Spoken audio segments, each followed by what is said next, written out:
Well, well, well.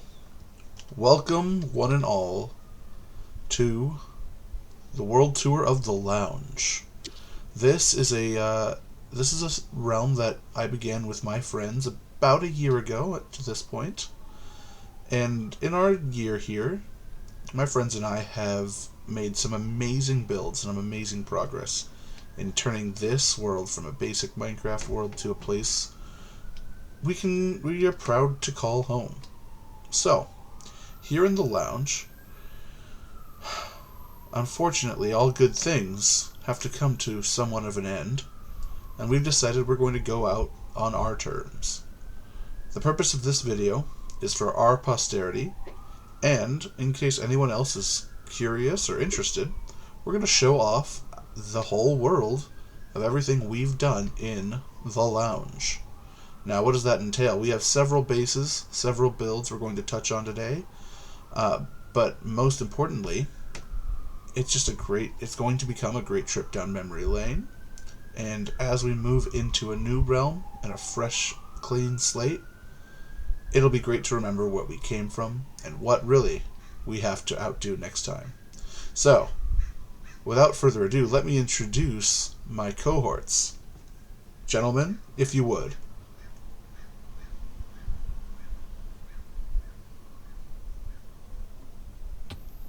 That was Oh no! Should I This redo is that? totally what we intended. No, this is perfect. This is absolutely what we planned. Well, would you guys like to introduce yourselves? I'm Uh, Jonathan. Hello, Jonathan. I'm Reed. Hello, Reed. You may Hello, remember us Matt. from the Sea of Thieves videos, the Sea of Thieves series. Yes, that's them. Let's take off that shield so everyone can get a great view of what you guys Yeah. look at. Well, So now Reed, you can see what we're doing when we're not playing Sea of Thieves. We're- we're building all of this. we certainly are. Now, today we're going to take you through probably our whole world, at least the parts that we've had a hand in improving, so to speak. And to start us off, we decided to start at our actual world spawn, which is one of our most recent improvements. This is all Jonathan's handiwork, so I will let him take the reins from here. Introduce us to this build Yeah. you've got. Well, yes. Hello, everybody. Believe it or not, this spot, actually right down here, if you want to be precise, this spot is right about where this entire journey began. And as you might imagine, it looks very different today than it did on the day that we first spawned into this world. To address this specific building, this building is what I like to call the Rainbow Terminal. Inspired by the Rainbow Road from Mario Kart, which I know Matt and I are both fans of. Um, this place, as you can tell, is marked by its very colorful rainbow colored glass panes to give it this rainbow motif. Um, Meant to invoke what the Rainbow Road is in the Mario Kart games, which is a very epic finale usually.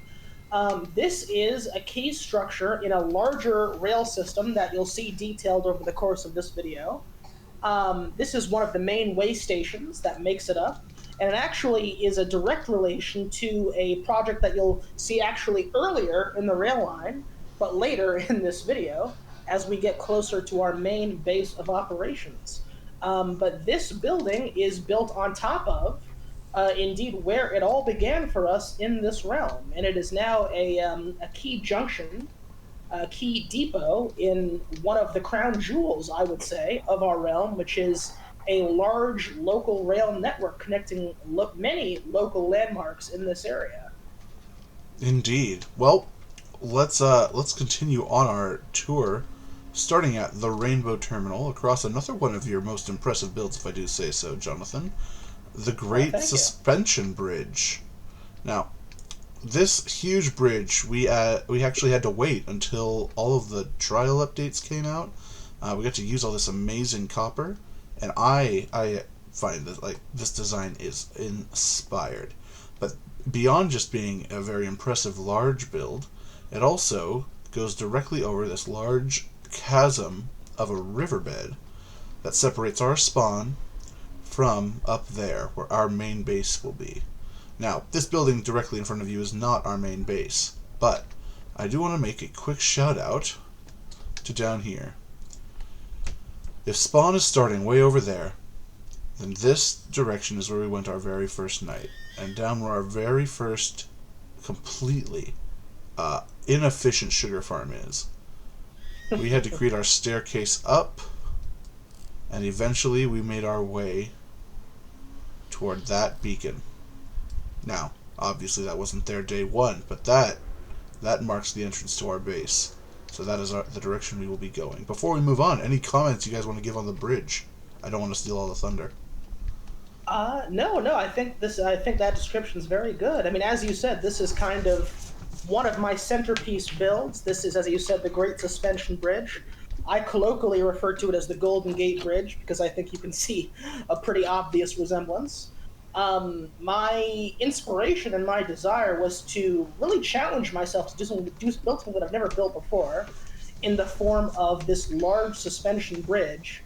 And it took a while, honestly, to finesse it and figure it all out, figure out how it all works together. But once it did, I'm incredibly proud of how all of this came together.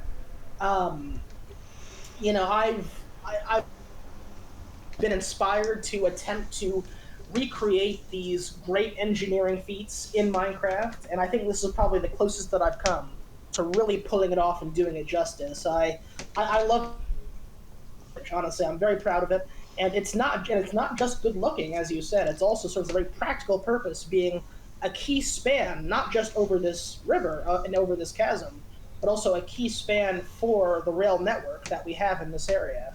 So it's not just here for decoration. It also serves a practical purpose. That was very important to me. So yeah, this is the bridge, and I'm very, very proud of it. That's all I can say. I'm very proud of it. As you said, it's a celebration of all things copper, you know, and I wanted to use copper, waxed copper, and copper lamps to maximum effect, all forms of copper to maximum effect, and I hope you'll agree that that's what I've done here. Yeah, I will say you have succeeded. Now moving on with our It's also incredibly fun to fly through. Indeed. These openings, kind of in Indeed. the middle. These It was built with flying in mind, absolutely. It does hurt if you fail. Well, Yep. while I'm at this vantage Indeed, point... as was the Rainbow Terminal, which actually has glass panes arranged as targets for you to fly into, Indeed. if you're so inclined. Well, while I'm here, at this vantage point, I would like to showcase the castle. Now, this was another one of Jonathan's builds, and this was not our intention to have it really this video front-loaded with Jonathan builds in a row, but he has been making his mark. It makes it seem like he did everything. I know, he's really made his mark in this corner of the world. Well, trust me, we'll get to your guys' big projects, because you both have some very, very big projects, but it here, just so happens that everything that I built is arranged in a straight line, literally a straight line, in between spawn and our main base. So. Well, between spawn and our main base, this castle, marked with its nighttime themed stained glass window of our main base, and the daytime stained glass window on the opposite side, we're going to pass through the drawbridge, past this beautiful cherry tree, and we're going to give a small... Custom tree, by the way. It is a custom tree. Jonathan made this place, this castle, completely ground up. He started on what was a flat surface, and he not only built this place high, he made sure it was completely built into the world below. It goes into cave systems up here. So, I know we want to get to our main base, but for the purposes of flow, we are going to quickly do our room tours. Now, we don't use these rooms very often, I must admit. However, they are an option for us, and it was a great place for us to express ourselves. And being the cameraman, it would appear that my room's been vandalized by an Enderman. Do you want to tell a story about how Endermen earned their nickname Well, in this world? not particularly yet. We'll get... You know what? Sure. Okay. We have a tendency to call the Endermen of this world perverts. Because as we had to transport mobs by boat from one place to another, they would often find their way in and be sharing a seat with them, so to speak. And so, because they were always such a nuisance, and as you can see from our forest here, they have just been leaving a right mess all over our world. It is kind of ridiculous. And it appears one got in here. But to start things off, excuse you, this is my room, and this is my dog Jake, named after my real-life dog, Jake. See, I wanted to go for a spooky room here. I've got a bit of a Frankenstein's experiment going on. I've surrounded this skull with candles. We've got a soul jar overhead, and it's being powered directly by this soul-infused redstone. You can see it's turned this pole in the middle holding the soul jar magnetic, as the chains from all these banners are sticking directly toward the center of the room. And as we go upstairs, we see the fruits of my other experiments. My minions. And that's my room. Up here... Here we meet the boys. Up here we have roof access. And every single tower is one of our rooms. Now, Yes, sir. I would like to continue our tour in Reed's room, if he is so inclined. Sure. So I added ladder access. I think this is the only one with ladder access. I noticed So that. we That's will very have to go convenient. Underneath. But I went for a very casual loft vibe. We have my cat Salem, who I found in a witch's hut. I have some nice artwork. I have some nice drapes on the windows for privacy. And you come down here, we have my dog San Fran, named for San Francisco, which was kind of inspired by Diego's Golden Gate Bridge. Hmm. Yeah, and we have this nice carpet. This was actually not intended to be a laptop, but it just ended up looking like a laptop. So, What's it meant to be? I don't know. It was just a crystal on the wall and then like parchment or something. Neat. And then I also have music. Very, very nice. I love the I have modern to take. say, I have to say, your apartment in the Castle Reed is, in my opinion, one of the most beautifully furnished spaces that we have anywhere in the realm. I would have to I agree. love the attention to detail everywhere throughout this place. You've made the most of it. Well, the attention to detail also continues to... Well, it's not really a basement, but I guess it's like a little storage area I have underneath as well. Ooh. Oh, look at this. I'm wearing your armor. Oh, wow. So he is. This is and very... that leads us to this chamber. Yeah. Jonathan, would you like to talk a little bit more about this? Honestly, I don't know that there's much of a story behind my great glass cube. I was looking at the structure of the castle, and I thought to myself, it would be great to use some of this empty space in the middle of the castle between the floor and obviously the very high ceiling. And so I thought, well, what could I do with this? And the answer I came up with was to build this kind of glass corridor emptying out into this big glass cube. You and Matt actually later informed me that this glass cube is very reminiscent of one of the best scenes of 2025 Superman, which I have now, having seen the film myself, I have to agree. It is very reminiscent of the new Superman film. No spoilers for any viewers that maybe haven't seen that movie, but definitely check it out. I just wanted something to occupy this big empty space, in between the floor and the ceiling. And this is what I came up with. It's a nice little vantage point between everything that you've already seen, the Golden Gate Bridge and what lies beyond, and what you're about to see in our main base. So Indeed. it's also an easier way to connect all the apartments as well, without going all the way to the ground level. Speaking of, check out your room, Jonathan. Yes, well, I have to say, compared to both of your apartments, mine is not very elaborately furnished.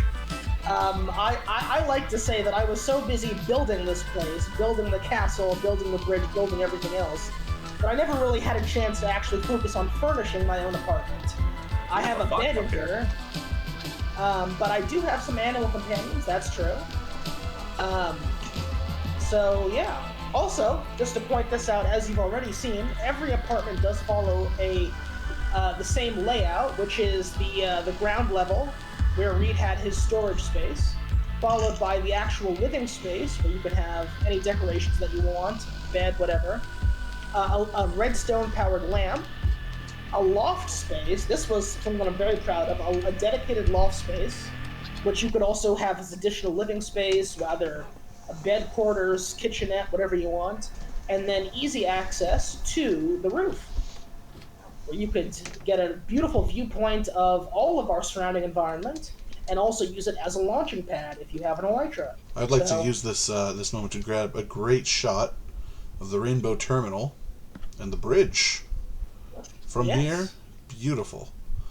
While we're particularly beautiful as we are going into sundown here. While we're here, you'll also be able to see a small sneak peek of things nearby, and your first glimpse at our base. Yes.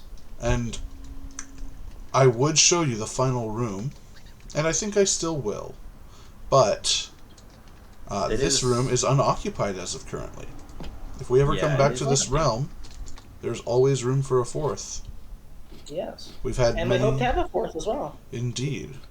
We've had many prospective additions, but none have quite made it on the server yet.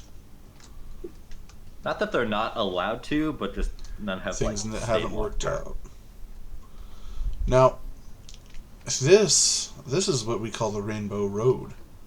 Then, yes. Right here, we're actually going to take a trip down this later. For now, we are going to simply fly up to our base. Are you gentlemen ready? Yes, indeed. Let's head up there. And also, if I could just say a quick word about the Rainbow Road. Really, the castle, for me, building all these different projects, gentlemen, where it all began. I'm really, Jonathan, I'm really sorry. We need to sleep now. Oh.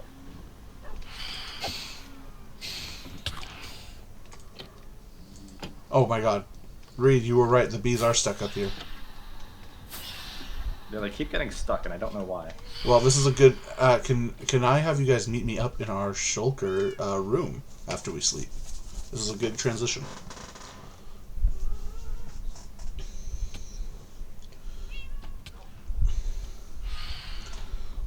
Oh God, one of the perverts was here. Just there we go. I'm sorry to cut you off, Jonathan, but the Phantoms were they would have thrown a wrench in our plans. Go ahead. Well, yes. Well, my desire to build a castle is really where all of this began for me. And I already picked out the perfect spot for where I wanted the castle to be, right in the spot where you see it today. But first, and actually this was a suggestion that I think you guys gave to me, which is we needed a better, easier way to get down to the site of where the castle was going to be.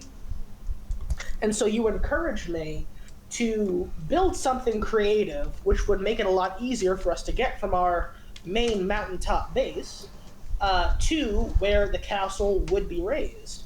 And that is how this Rainbow Road began. This was really the first step in this epic building saga that led me from this Rainbow Road, which as you can see is also a rail tunnel of sorts, straight down the mountain, into the castle, which led into the Rainbow Road, which led into the Golden Gate Bridge, rather, into the Rainbow Terminal, and even further points of interest beyond that. But this is really where it all began, was my building this Rainbow Road. Quite. And ensuring that it was equipped for rail. This was our original rapid transit system up and down the mountain. Well, not our original. There was one that we had earlier than let's this. not get ahead of ourselves. In fact, let's showcase why we needed such a reliable way up and down. If you'll recall from earlier in the video, I pointed out we had to build our way up that cavern we crossed around the edge, and what we decided to do is we decided to head up the mountaintop.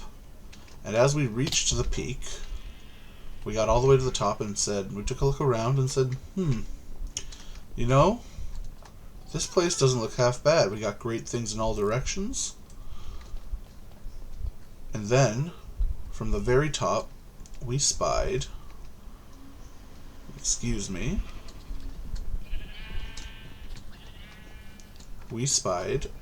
a village. Huh. And we decided then, not too far from spawn, this would be our home. And it's around this time that one of us got an idea. A devilish idea.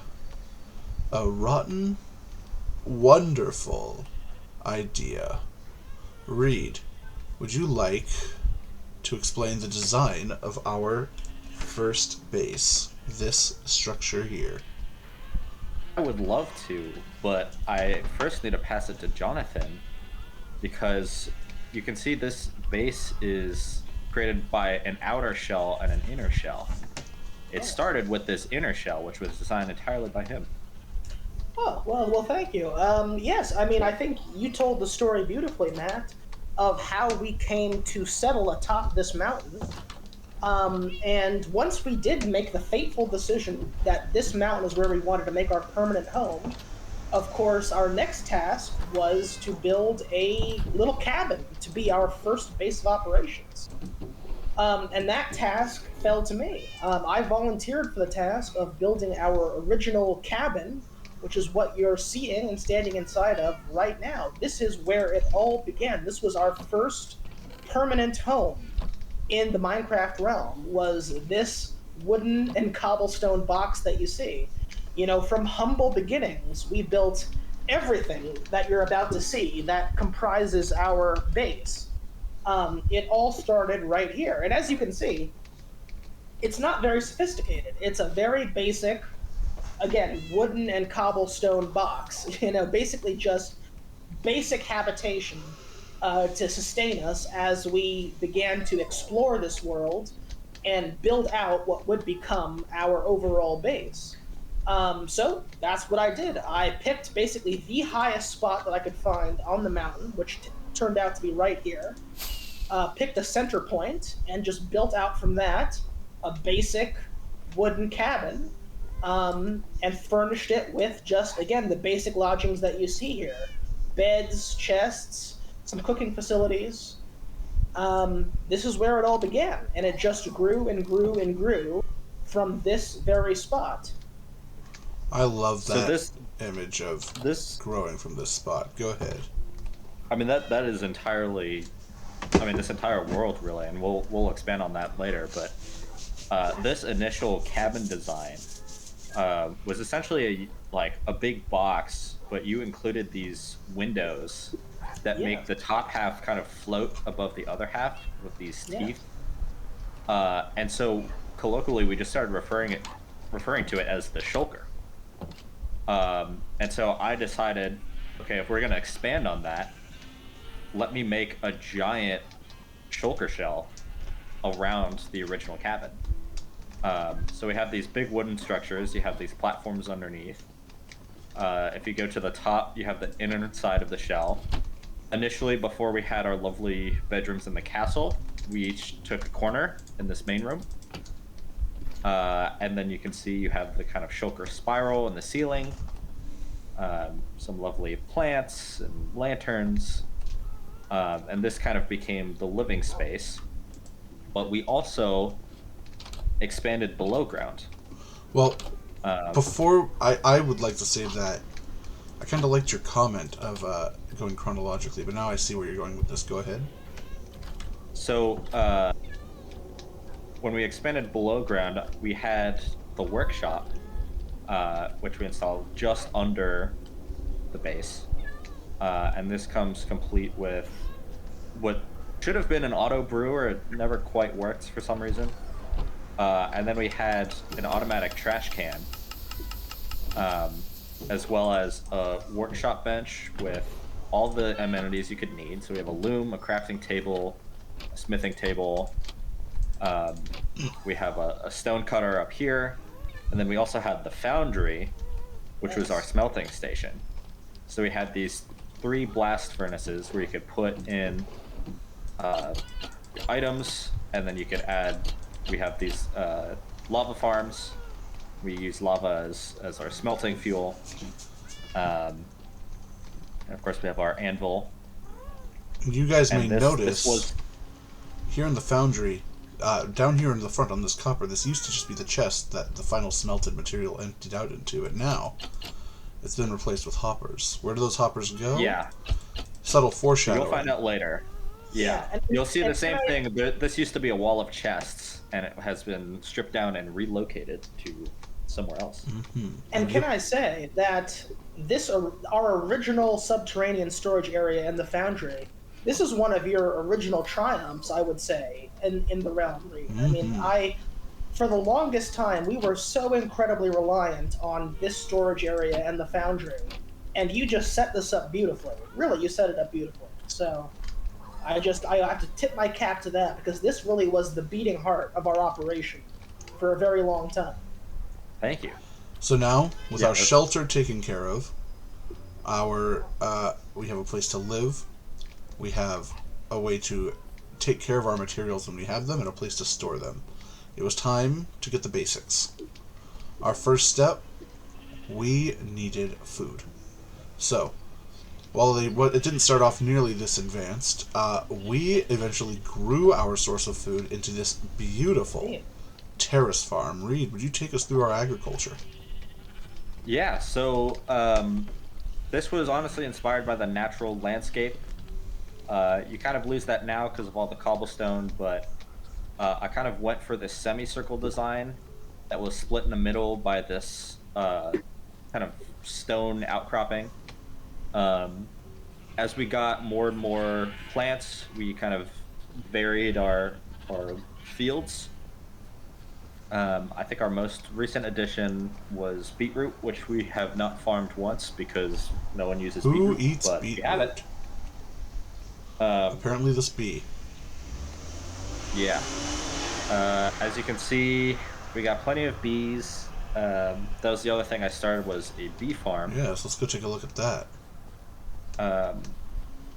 So if you go up here, we have all of these nice hives, and you can harvest them by pulling this lever, and that unleashes the smoke and puts the bees to sleep. Eventually, though, Um, our bees did end up becoming missing. We think they got stuck on geometry. Yeah. So, Yes. Reed Unfortunately, we did devised... encounter a problem, which was the bees were scattering all over the place. We couldn't keep them tied to our home base. Reed devised this brilliant maneuver, which I won't keep open for long, but you can see he's trapped the bees in a little hive shop where they have everything they could ever want. And it would appear he's breeding a few more, just for posterity. Hello. Would you like to go in with your friends? This was originally our what was it called? Glowberry farm. Mm-hmm. And I repurposed it into a bee breeder. Much like the other bee farm, we have the campfires in case we need to harvest the bees or harvest the honey, and we just kind of occasionally breed them. Indeed. And we have this little bee family, and they're very cute. And if I can add, our original bee farm, yes, it did have the problem of the bees escaping and going everywhere.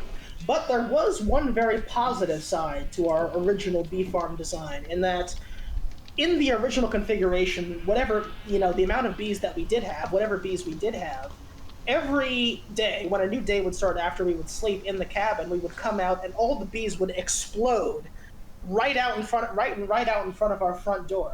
And it was very, very beautiful. I have to say, it was a very bucolic scene. Walking out of our front door in the shulker and just having all the bees explode out in all directions in front of us. It really was It And something. if you notice, the edge of the farm is actually lined with flowers. That way, the bees would cross over the farm and pollinate the crops, which apparently makes them grow faster. Yeah. A feature so- I was not originally aware of, but But So it yes, works. that was one feature certainly, to be able to balance out the bug. On the Should we animal talk side about of the rest of the things, farms now? let's I'll do a quick lightning round. There's not as much to say, but we do. Who's been breeding, Sean? Yeah, so Well, we have a few different animal pens. This one was our sheep pen, but some foxes got in. luckily And they don't a eat pig the also sheep. got in. But in here we did find. I did find a naturally occurring pink sheep, and brought him home and built him his own private pen with a golden throne, as is Yeah. as is Not just a appropriate. private pen, but a solid gold throne. As you should. Down here, We've been rationing golden carrots for weeks. Also, he can have his throne. down here, our cow farm, an automatic bamboo farm, which still isn't full. Wow, I'm shocked. I think I emptied it a while ago for scaffolding. For a while, I was in great need of green dye, so Reed fixed me up this automatic cactus farm. You kept pestering me I- for like over a week, Well, asking, "Hey, It is the worked. cactus farm done yet? Is the It cactus worked, farm done didn't it? yet? I need green dye." I It did. worked. Cactus farm done? It did work, and then we never used it again. Indeed. There's more farms down here actually. Oh, yes, of course, the pigs and lay chickens. Yes. I did go out on Pig a few farm. adventures to grab some warm pigs, or cold pigs, whatever they are. And I think this is the piece de resistance. La la la lava. Reed has, inspired by the Minecraft movie, Reed has set up this system where these chickens lay the eggs, you collect what eggs you need, load them into the hopper, and the dispenser throws out the eggs. There we go. It throws out the eggs, and then, when they grow up, they will be lavaed into chicken. It's the most humane thing we can do.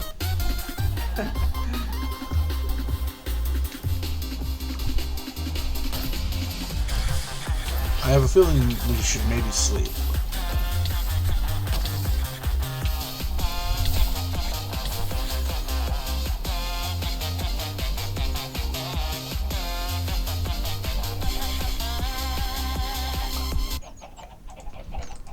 Beautiful. Well, Sleep time. that is our agriculture and food source taken care of. So, gentlemen, I would like to show off our next project we did, but then... Are we sleeping first? Yeah, I'd like to show off the next project we did, but then transition into half of the game's title, our mine. One of the first projects we ever set out on was not this. This came later. But we decided that when it came to the Nether, we didn't want to just throw up a portal. We decided we were going to theme it around something, and we decided it was going to be a Nether greenhouse type of theme. So in here, there's a whole warped and crimson wood theme to the entire thing. You have the farms on each side of each biome's plant, and this is what remains of our first Nether portal. This was our hub for a long time, and I don't know if you've noticed it in the video so far, but we have a few more Nether portals now. Yeah, yes, we do. And also, it should be said, the original Nether greenhouse was my project, was my design. Indeed. But then greatly enhanced by Reed with the addition of the exoskeleton that surrounds the structure. Yes, and I am a particular fan of the Bone Orchard. Yeah, I made some custom trees. And I wanted them to feel like nethery, and I had this one even growing out of the greenhouse. I quite Yeah. like that. So this was our original gateway to the Nether, in the next phase of our story, basically, of our journey. And from the start, I knew I wanted the basement of the Nether greenhouse to be a sort of menagerie, but that ended up not quite working out. But I still made the basement of the Nether greenhouse worth something. We have another portal entrance, but here I'd like to introduce you to two very important members of the cast. Smoke and Stack. One dressed in red, and one dressed in blue in their respective crimson and warped wood types. Now, Yes. a reference to the hit 2025 movie. Goodness, what was it called? Sinners? What? Which Yeah, Sinners. Sorry, I was thinking Weapons. we should add. It's definitely not the weapons. Movie Night Awards Best Picture winner, Sinners. Unanimous winner for Best Picture at the 2025-2026 Movie Night Awards. Also in here, Reed, I'm not gonna look there quite yet. Yep. But down here, I've only ever used this place once. And that was to birth Smoke and Stack, but I'm still proud of it. And you'll see its marks elsewhere in our build. This is the nursery with the birthing pool. And yeah, that's all. I like it. It's cozy. But Smoke and Stack are not the only things in here. We also have their launch tubes. And I'm going to actually take this out, and head back up to the shulker, where I can introduce you to the observatory. Now, we're going to ignore the monument for now. There's a whole story with that. For now, we just had to figure out where are we going to mine. And on our way up, on our first night, we noticed there was a bit of a cave right next to the mountain. And we decided to go check it out. So let's take our first ever rail system down. Jonathan, are you ready? Yeah, so this was the true original rail system that I referenced earlier. This was our original way to get in between our mountaintop base here and the village right down there that we have dominion over. We're going to bypass the village for now. We have a better way of getting in. We're going to head down to the mine. Reed, would you make sure the mine is correct? You're gonna have to flip the lever for yourself. Beautiful. Thank you for letting me know. Reed set up this beautiful junction between the village and the mine. Yeah, this was not the original rail system, but a revamped one.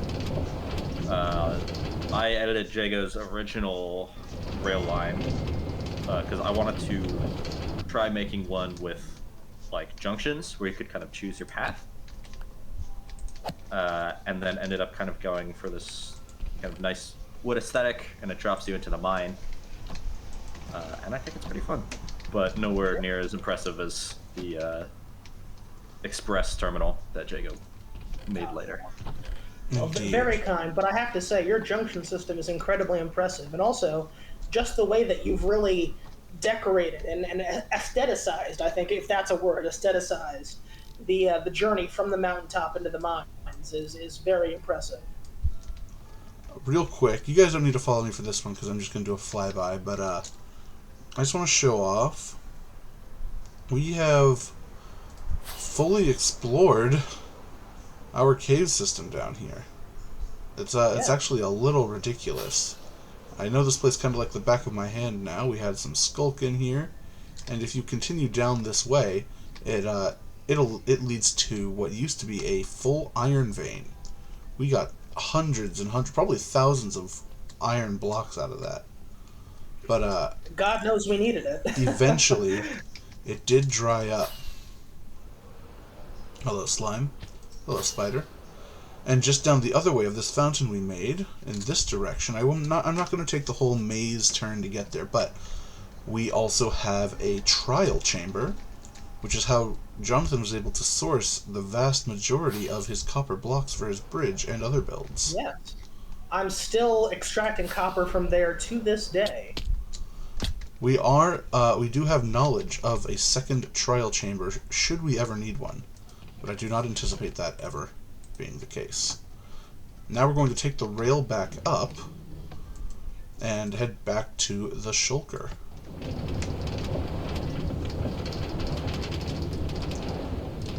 Although perhaps, maybe we should introduce the village now. You want to go to the village? I'll let you decide on the track. Where are we going? Base or village? We can go to the village and then just immediately turn around. Because I think this track itself is still a loop. Uh-oh. go I the think wrong I took a... Yeah, I went the wrong way. Well, ladies and gentlemen, you will get to see the way up. And I will fly down to you, gentlemen. The cart rings a bell when you return, and it's automatically dropped off. Ah, through the snow.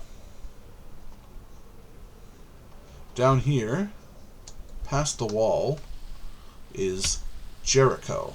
Hello, Reed. Hello, Jonathan.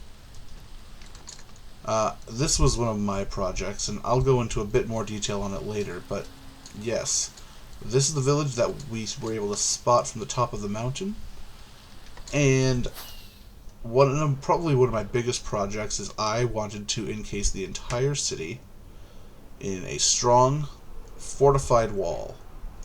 My end goal was to terraform the city, make it a full place to live, maybe specialized shops, and while that didn't come to fruition, I'm still very proud that I made a safe place where mobs cannot spawn in my village without my say-so. Yes.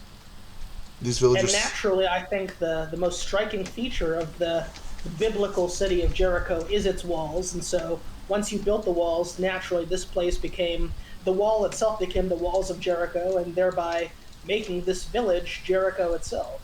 Indeed. Now you might notice a bit of a different spot in the wall. We will get to that later. That will be at the very end of our video. But this is our most recent project. Yes. And so we will touch on it last. In the meantime, gentlemen, I think it's time to head back up to the Shulker.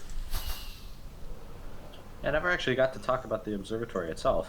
I was just about to go into that. I was planning on taking this thing back up, but I took a wrong turn. But yes, please go ahead. Okay. Our first ever depot for our transit system. Yeah, so this I kind of forget how this came to be, but the initial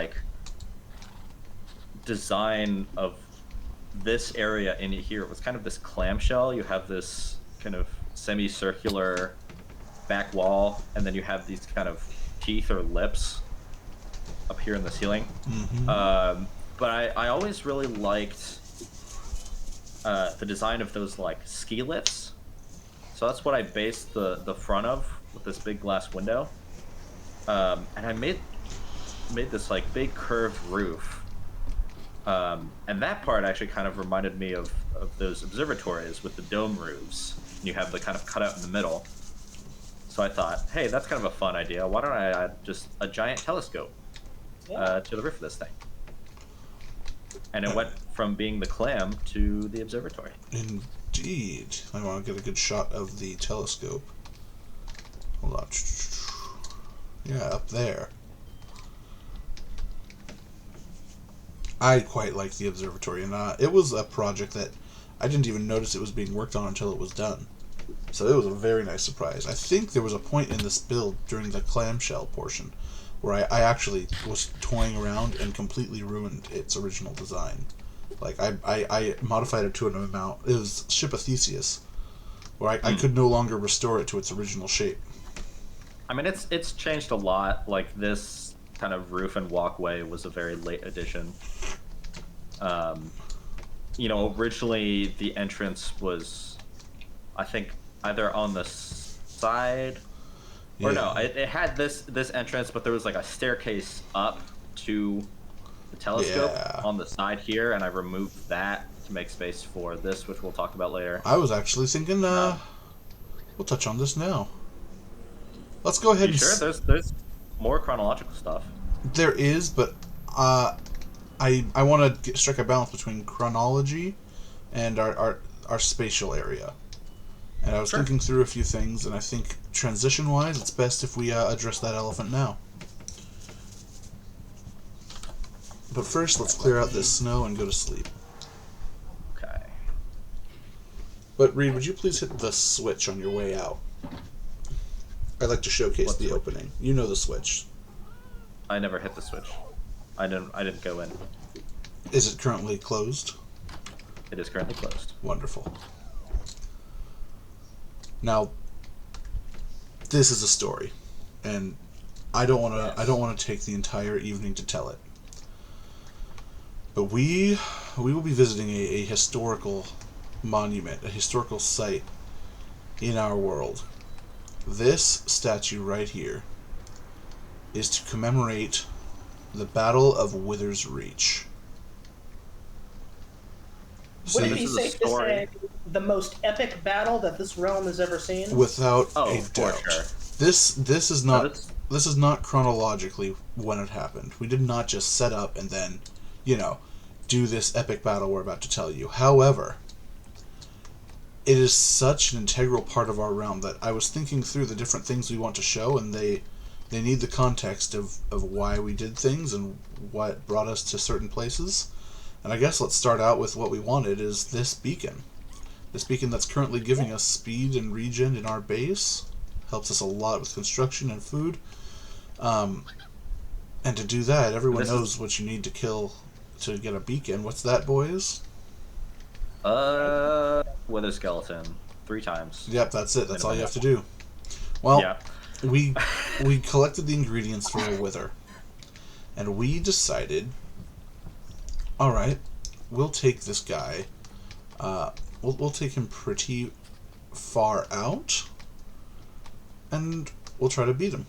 Simple as that. Do we wanna do a quick fly out? And then Which, come by the back? way, I realize I just showcased my ignorance there answering the Ender Dragon, but didn't we get something important from the Ender Dragon, or am I totally misremembering? We did. We got the egg, and then I immediately fell into the void with it. Indeed. Well, that's not. And That's then, another and then story. immediately logged out. Yeah. Because That's I another was so story. upset. We'll get to that. Yeah, that's another It was- story. Yeah, we beat it. We were all celebrating. We were going to go into one of the end portals, and then I accidentally threw down a wind charge and blew myself off the mountain, so to speak. Tragedy. Just absolute tragedy. Yeah, very, very tragic.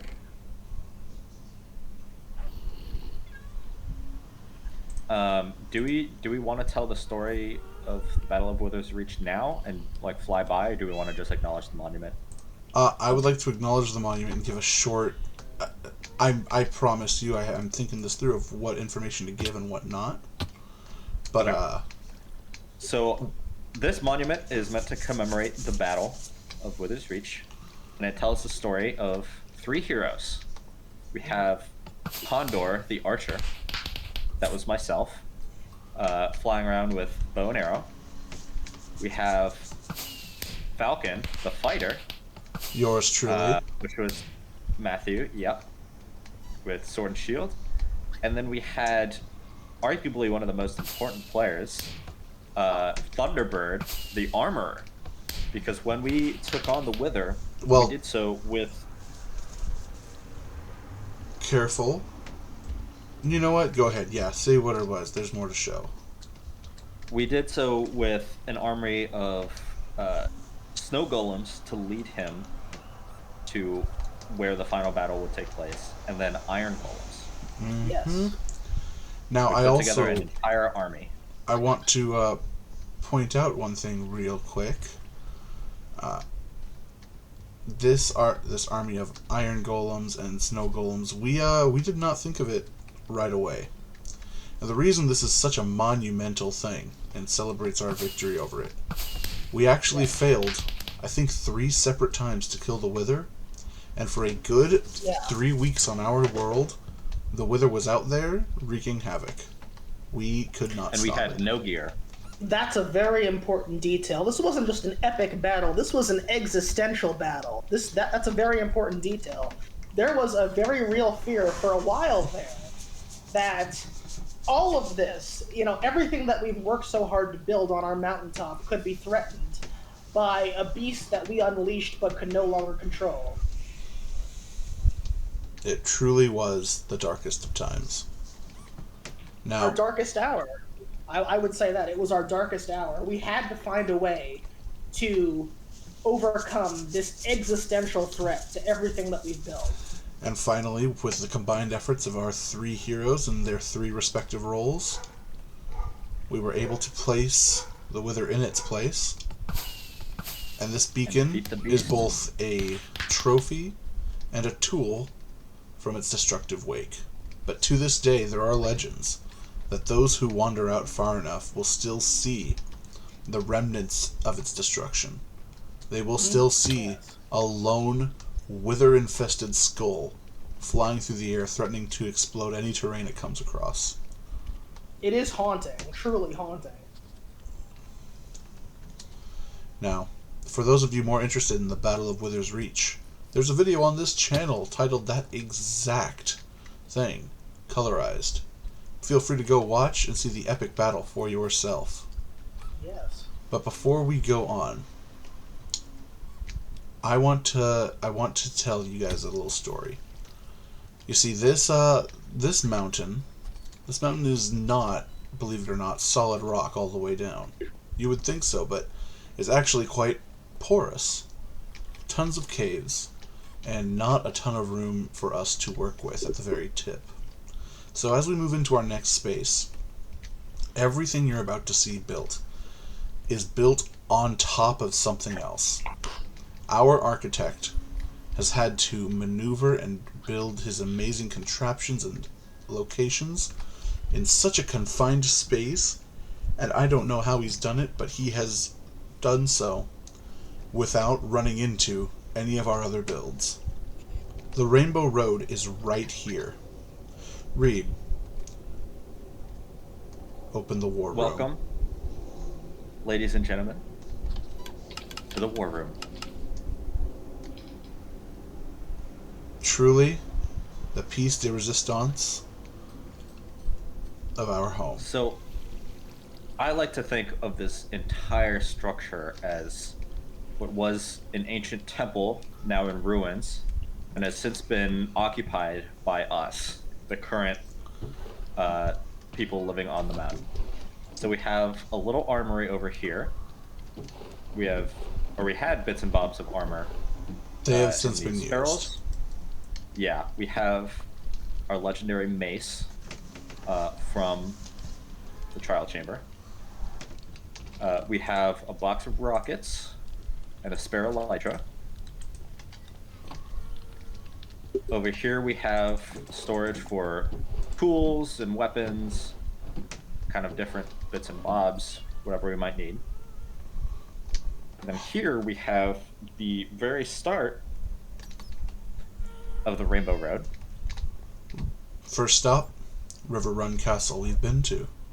Second, Golden Gate Bridge.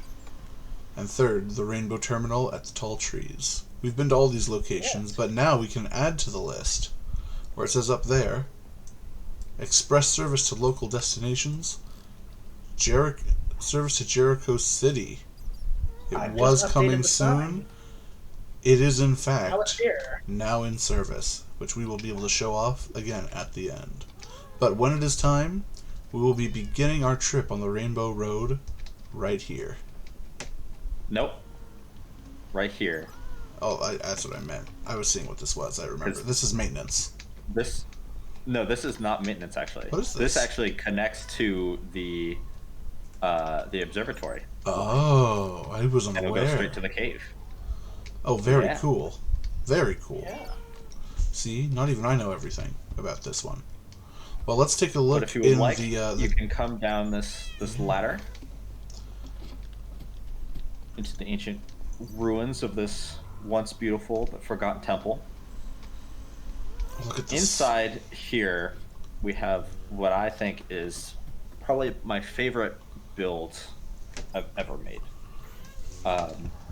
It didn't originally have a name because I did not know that this was an actual thing, but Jago has informed me that I have built a heliometer, which measures the position of the sun in the sky. This was inspired by a build I saw on some Hermitcraft video. I don't remember what season and who the creator was, but it kind of did the same thing. It tracked the position of the sun in this underground cave using redstone lamps. And so I kind of made a miniature version of that. There's a daylight sensor kind of behind this thing that goes all the way to the surface. And through some redstone magic, the sun will kind of tick up. It'll reach the high point of the day, at which point it will start to tick backwards. Because as you can see, this entire structure is broken. But Reed, how can we tell if it's nighttime? It looks like the sun is setting. You can tell by this little pale flower that we got from a pale garden.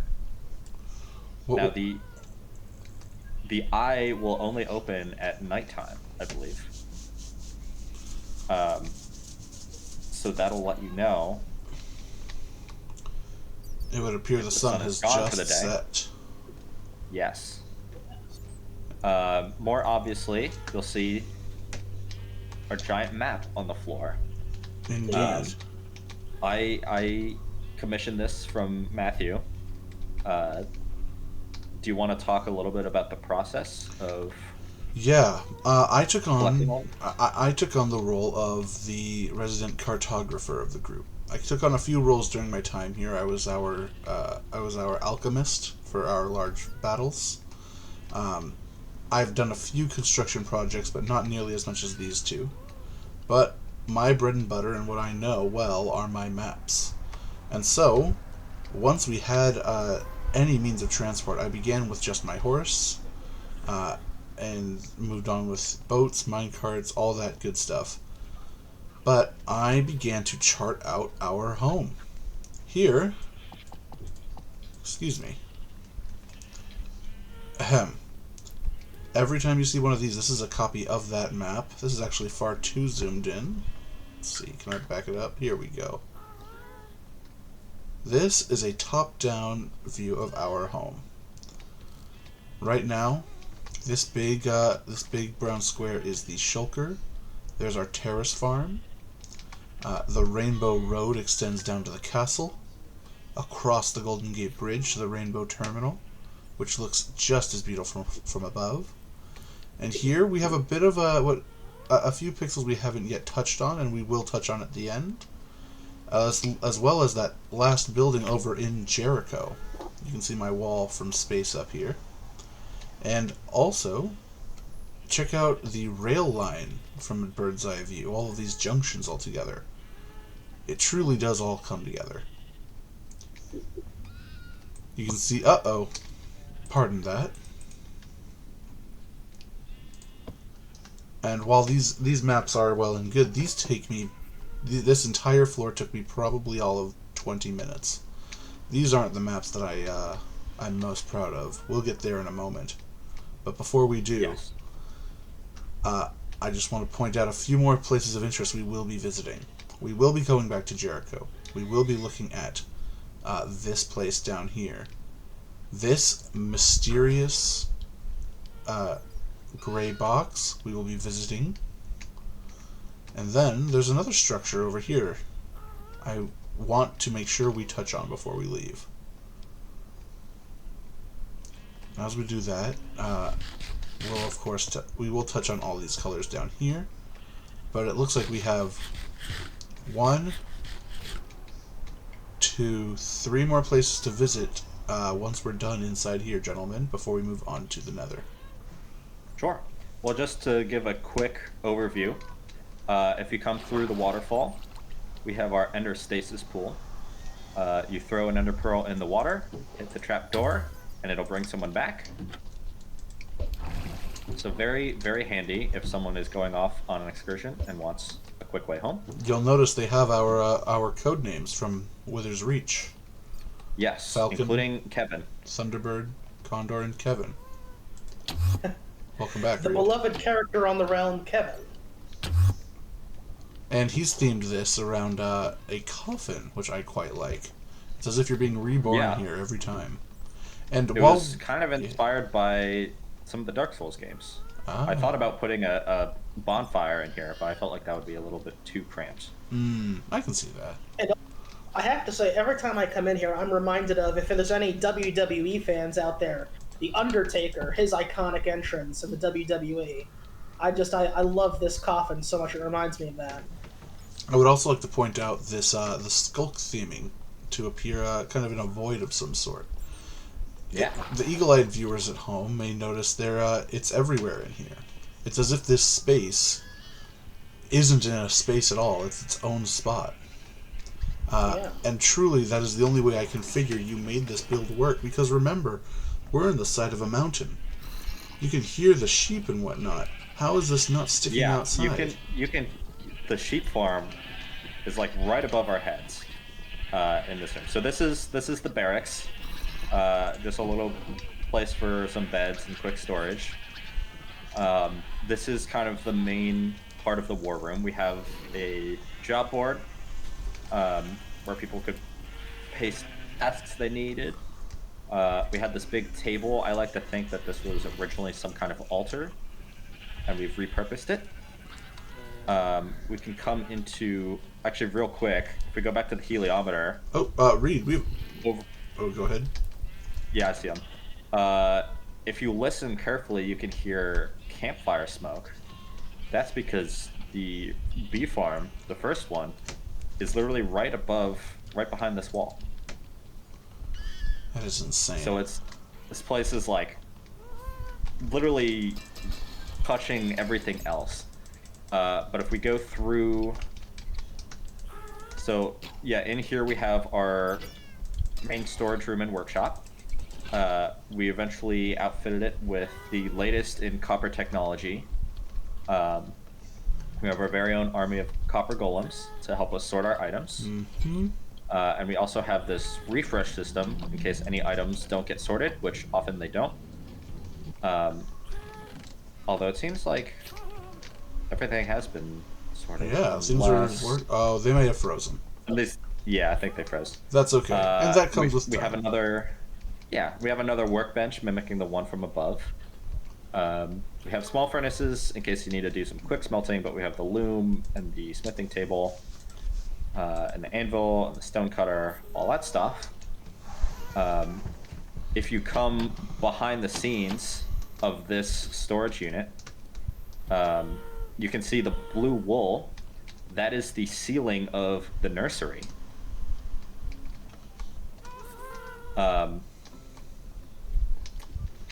And then it's a little tricky to get out. Well, back here I'm also showing off the break room, employee break room. Oh yeah, we take care of our employees.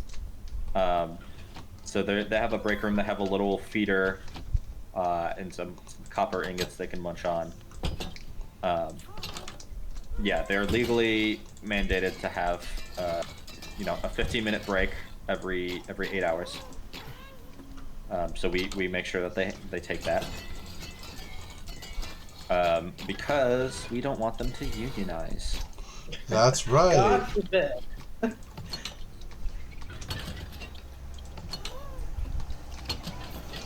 Alright, well, with our storage repaired, I will head out. So I mentioned this place is kind of right next to, or right on top of the nursery, which means that it is right on top of, or right next to the nether basement. Yeah, so as you will, into this little room. As we'll show off, not only is this built on top of everything, and everything is fit together like a puzzle piece, Reed's done an excellent job of making everything seamlessly interconnected. Absolutely. Down here connects to our room. This trail right here, this bubble, we're back at the original storage and foundry. You can jump right back down. It truly is remarkable.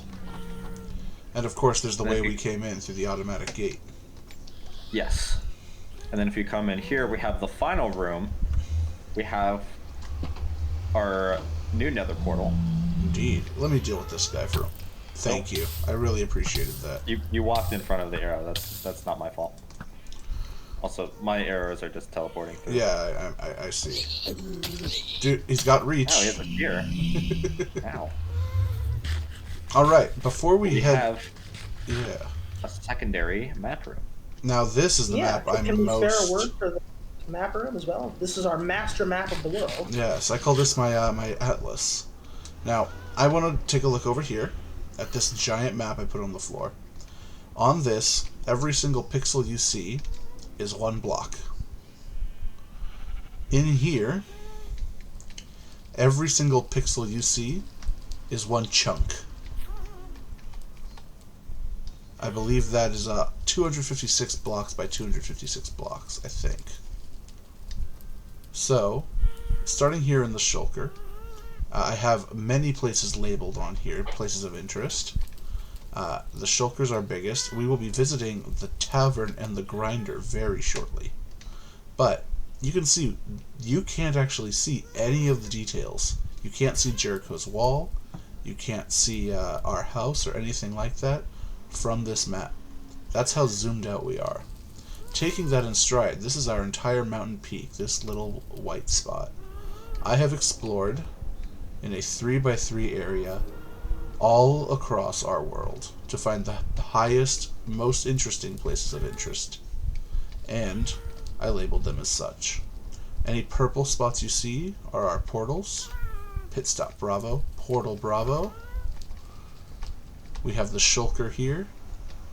I forgot to color it purple, but we're going to be visiting Wither's Reach and possibly Leviathan's Maw. We'll check out the Quarry and Echo Points 1 and 2, as well as the city center. We have plenty of places to meet. But can I add, the way that you've arranged our master map in compass point for the furthest regions, brilliant, truly brilliant. Thank you. Yeah, if you go even further beyond this area to the north. I even had to skip an entire map section. This is all in scale. An entire map length later, we created a portal to... We were looking forever for a desert. You may not have noticed, but we have a very cold world, and we were in desperate need of sand. Eventually... That cactus farm came from a single piece of cactus from a trial chamber. Yeah. Yeah. That's why we could not find a desert in our world. We were trying for ages. a long time. But once we did find a desert, just wait until you see what we did with it. Indeed. We made the most of it.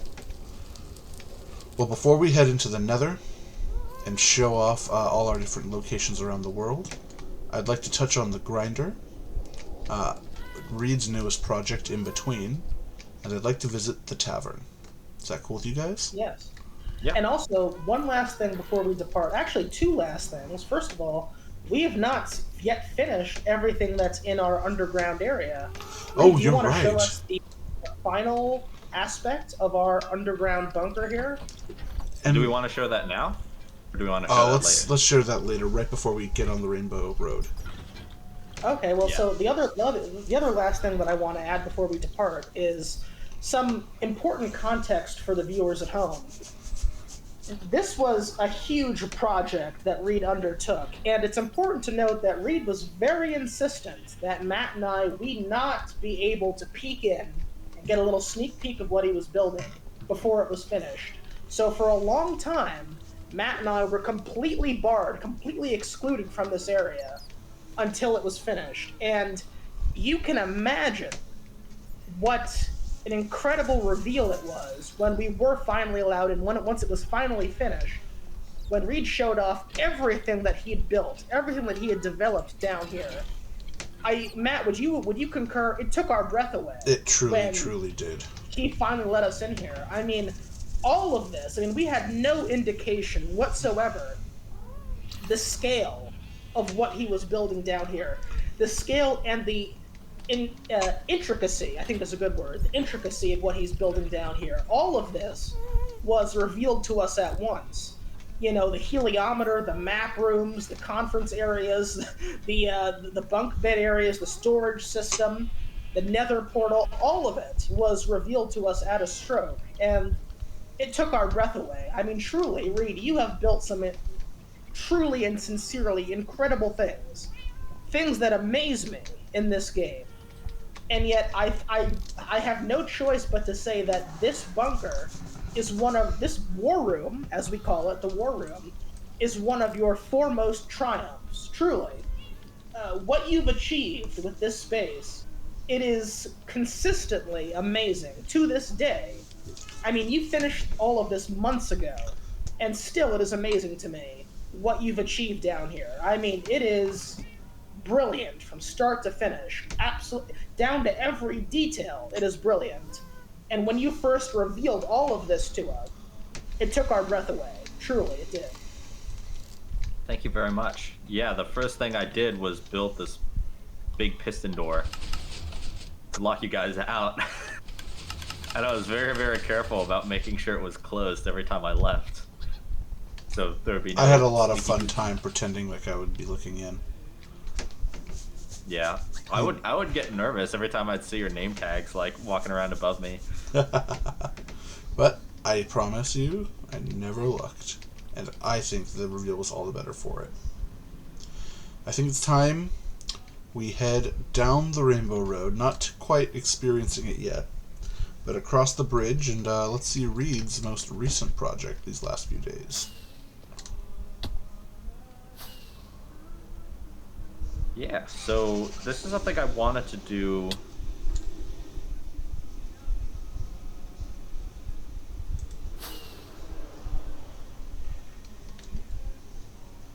Oh no, not again. Reed, we have another breakout.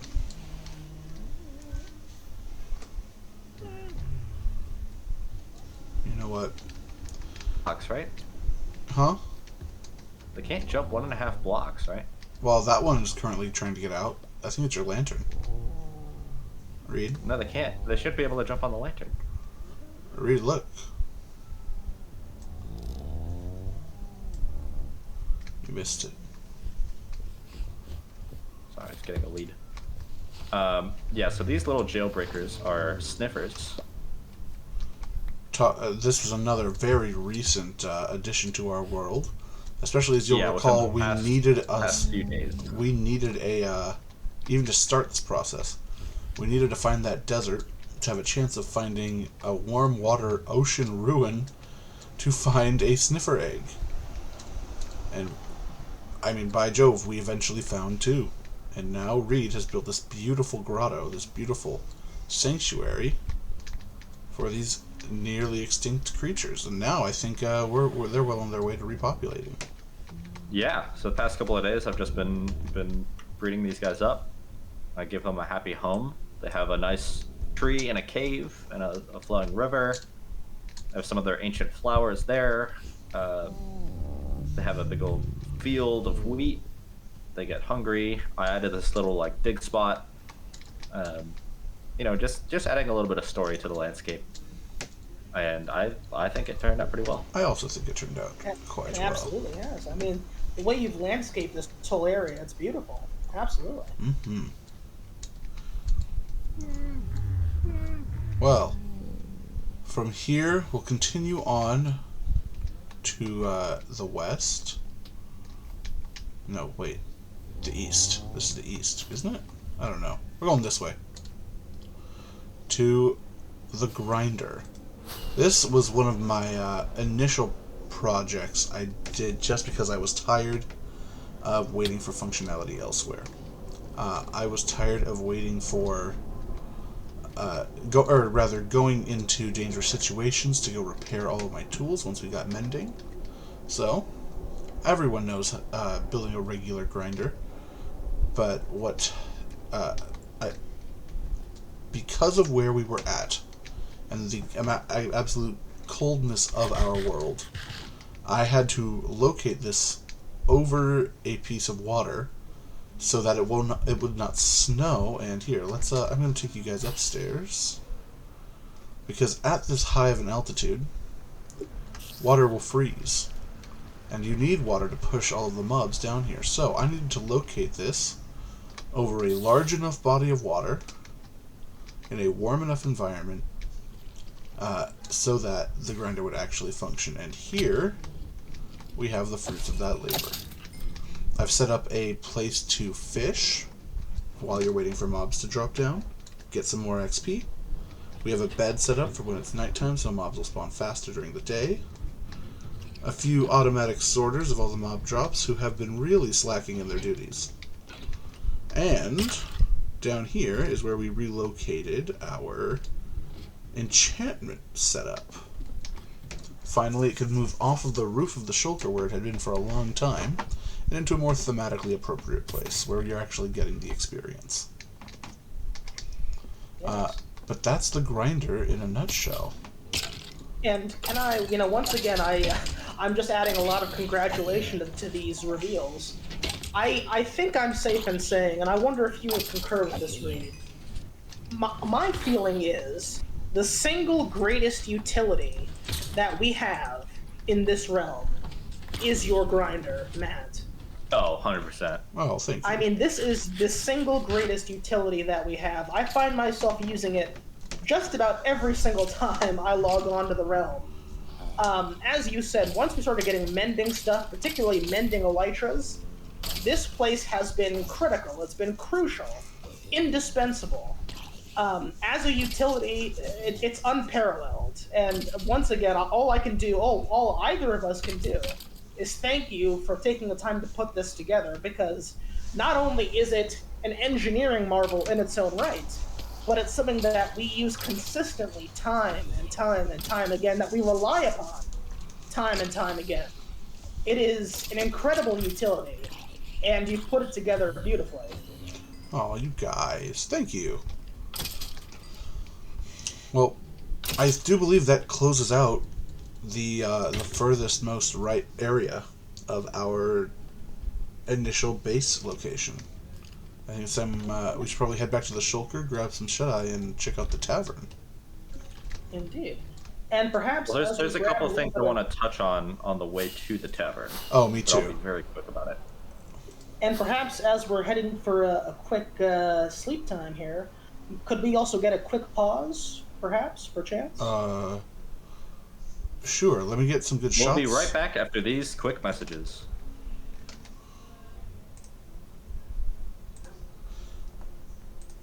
And we're back. With that, we are going to continue our tour right now. And as we begin to make our way further out into the world, I wanted to make a stop right here and just point out this quick build. This was before we had the war room. Reed, Jonathan, and I gathered around this campfire, and this was where we prepared. Before we had the war room downstairs, my map was along this wall here. Yeah. And for that reason, I also have all of these enchanted compasses pointing at our different locations of interest. All our different portals, our different cave systems, our different...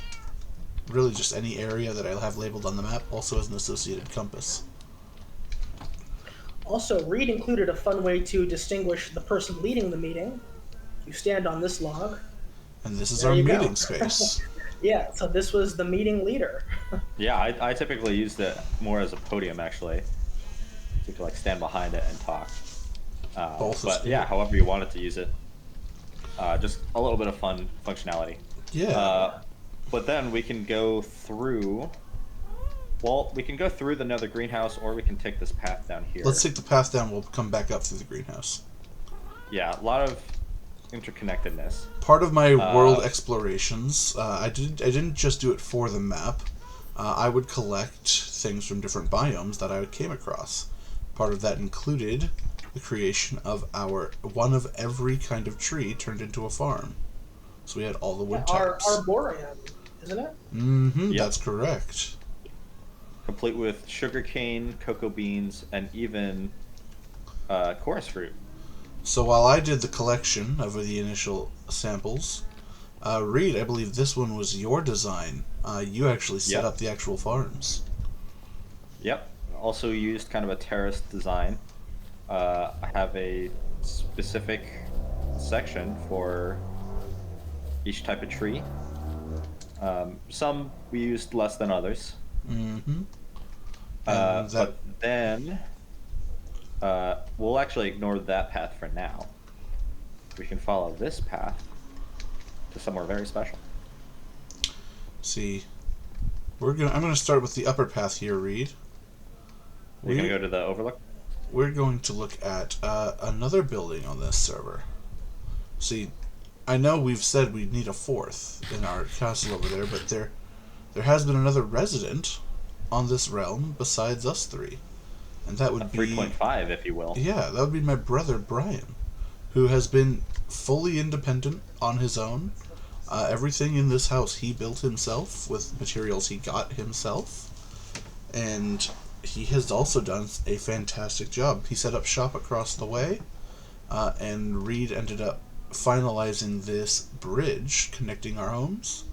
But really, everything in there is all him. And I know he has some rooms that he's shown me. He made a bit of a challenge for me.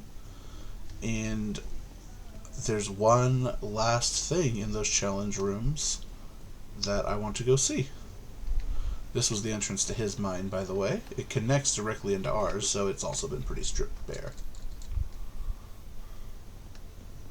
Oh, and that's Tommy. And I don't know who that is, but Tommy, the top one, has been on this server since day one. And because if an animal cannot move more than a certain amount of blocks, they will never despawn. So he has been stuck on the ledge forever. Also, if you look to the left off the bridge here, you can see there are still some lingering remnants of the very mysterious wildfires that we would get in the spruce forest. Yes, we're not sure what starts them, but there are just mysterious fires that start. Reed, I don't appreciate The running theory trying. is lightning may have struck some of the trees. There's no open lava pit. There's no... Yeah. Here we have... And it was never raining when we discovered them. It was just suddenly the trees were burning. Here we have Very my nice. brother's farm, who I might have name-dropped before, but from now on will be known as Nexus. And he named this place the Tavern on our maps. Here you can see he's made his banner symbol. I believe that's the Delta Rune from Undertale and Deltarune. And that's what he decorates his shield with. It's really cool, actually. He was the first person to create a sugarcane farm on our server, even beyond our inefficient one. So I remember actually raiding his place when he was offline quite a bit. Upstairs we have his storage area, which I should also raid. He's actually way more organized than I am, I said. Oh my god, he's way richer than we are. Actually, no, I think we have more diamonds. But the piece de resistance beyond his wolf pack here is he's created some secret rooms with his real goodies. And the first one is accessible by this secret lever. When I first found this place, I wasn't sure what to make of it, but eventually we came to the agreement I would help set up an atlas down here for him, and in exchange, he did all the hard work in getting a mending villager. Why did those filled with fortune? Get over here, buddy. Yeah, so this is our mending specialist right here. Mm-hmm. I think the other guy also has mending, actually. He does, and sharpness 5. So, two very, very useful villagers he let us use, and in exchange I provided the atlas, and you know, he's also just a really good sport and lets us do that. Over here we have a bookshelf. Now one of these books opens yet another secret room. Reed, Jonathan, do you remember which one? I don't recall. I think, Reed, maybe you got it once. But, yeah, this whole setup is very Agatha Christie, I must say. Mm-hmm. I thought it was with this, maybe it's this one? There you go. Oh. Yeah, this is the blue book on this shelf, and then should be anyone on this shelf. Can he sits close back, it? I thought. There you go. Okay. Yeah, so blue book opens, orange book closes. Very good. Let's get into layer 2. This is... wow. This is his lava cast room. Now, for a long time, there was nothing. There was no addition to this room. This was a really cool space, but that was it. But he has told me that in preparation for this video, he has finished this room. There is a way out, and there is something in here as well. Jonathan, since we did the other two, can you recall the way out for this room? Putting you on the spot. I mean, gosh, I know you've shown me this once before, but I'm not sure I could. Somewhere hidden behind these layers of falling lava, there is a secret lever that we can pull, and that will reveal the way forward. Indeed, But, there is. I'll take care of it, but yes, it's around here somewhere. There we go. Now, you might be wondering, what on earth did that button do? Well, it takes a while, but it does, eventually, lower the curtain of lava, blocking our way. I mean, this is really cool. I can't believe this is pulled off. It's incredible. Like, where is it even stored? That's crazy. That's so cool.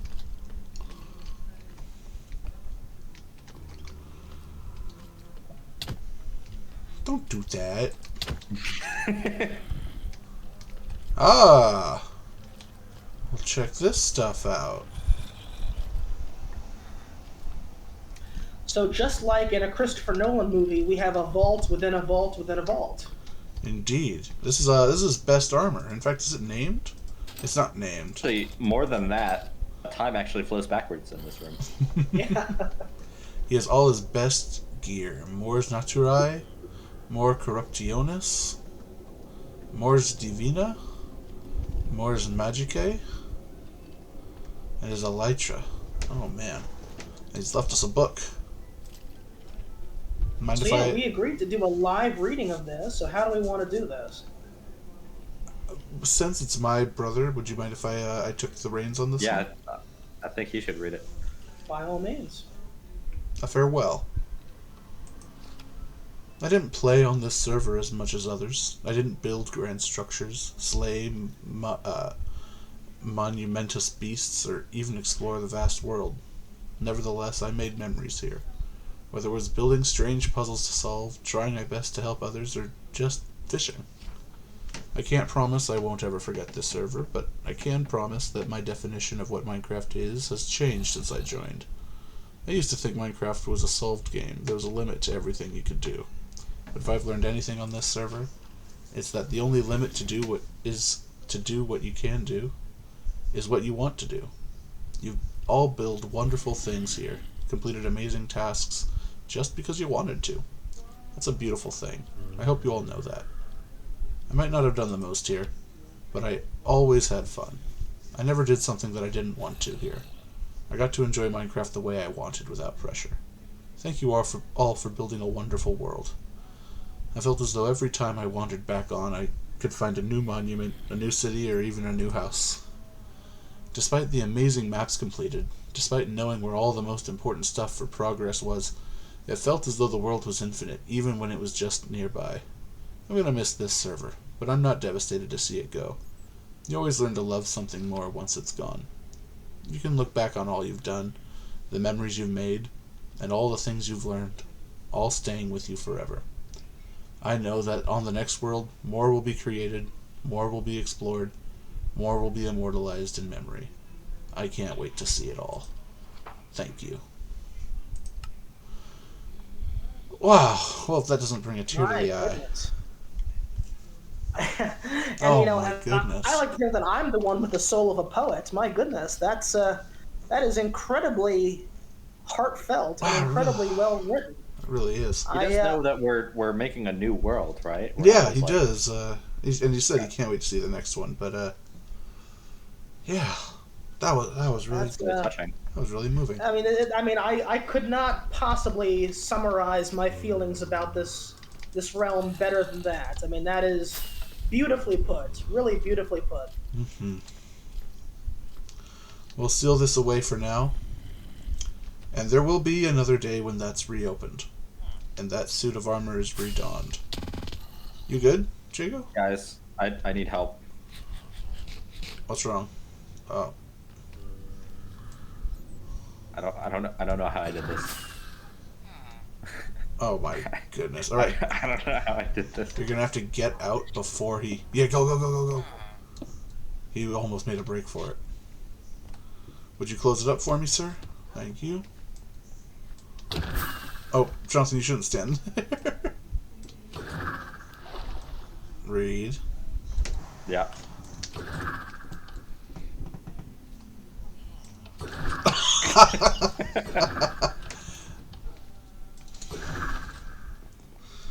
Oh, well, that was a really, really good. That was a really good send off. We should have saved that for last, man. Okay, let's head back to the house and sleep one last time. I think it's time for the Nether. I'm going to take this pathway up. I don't know about you guys, but I would love to showcase one last path. Will we be visiting Wither's Reach in the course of this tour? We certainly will. I think that's our Because next. if I may say, the approach back home from Wither's Reach and the quarry is, in my opinion, the best way from the air to see, to view our base in its totality. It is quite gorgeous on approach there. I'm down. I'm down. Just as we're walking back to the shulker, I do want to give a quick shout out to Jonathan for coming up with this beautiful design that I copied for the flooring of all of our pathways. Yeah. I think his original design used dark prismarine instead of copper. We didn't have a lot of that, so I opted for copper instead, but I just love the color palette, the teal and the pink and the purple, and it kind of became a big motif of all the walkways. Thank you very much. Yeah, I'm thrilled that you took that and ran with it. Because as you can see, that is now incorporated, as you said, throughout most of our walkways on the base. Mm-hmm. Actually, before we go to bed, because I don't have a better place to slot this in, mind if I go show off the aquarium real quick? Oh yeah. Now this was a little pet project. When I was between projects, I would make progress on this.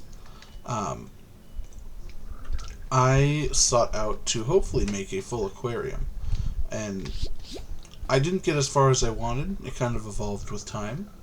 But in the end, we have this beautiful frog sanctuary that we've used to make frog light. I was able to capture a few pufferfish that are actually a hazard, so that's nice. My favorite pet sea pickles are here. But the room I spent the most time on was this pool. Inside this pool, I have transported dozens of tropical fish from around the world.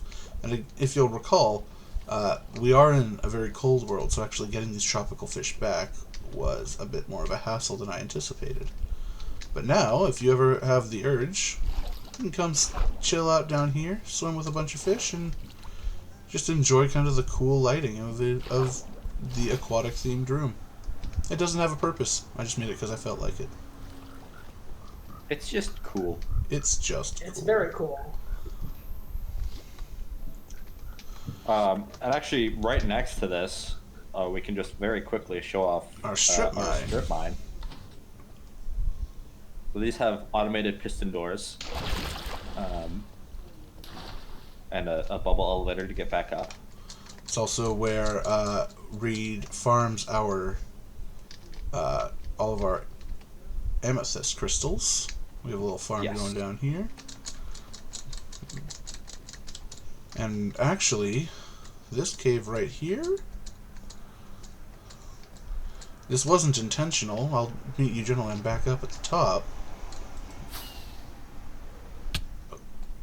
This actually leads all the way back to... Oof, my bones. I think you can see it there. See that lava? This lava opens into a chamber. And if I follow up this water...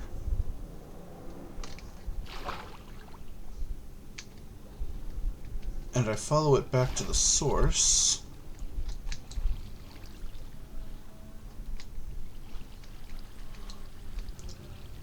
our strip mine actually fully connects, not to our regular mine, but instead...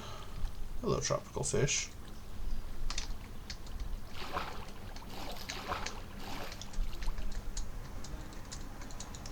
just up this pathway, it opens right underneath Jericho, by the grinder, and the sanctuary.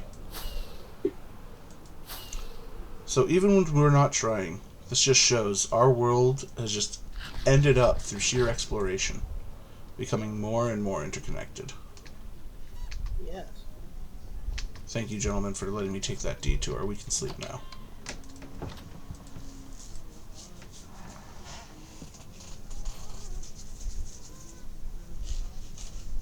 Now, time for probably my most proud build. Without any further ado, and unless I'm hearing any objections, it's time to head back downstairs to the war room and enter the Nether. Let's do it. Make sure, everyone, you have a minecart. I believe there's a few in the I think so too. chest as well. Let's go.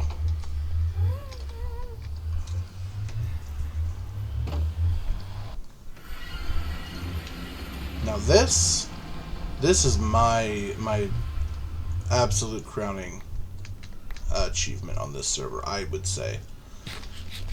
We knew from right away, with how much I explore and how many spots of interest there were, we wanted some sort of transit system in the Nether.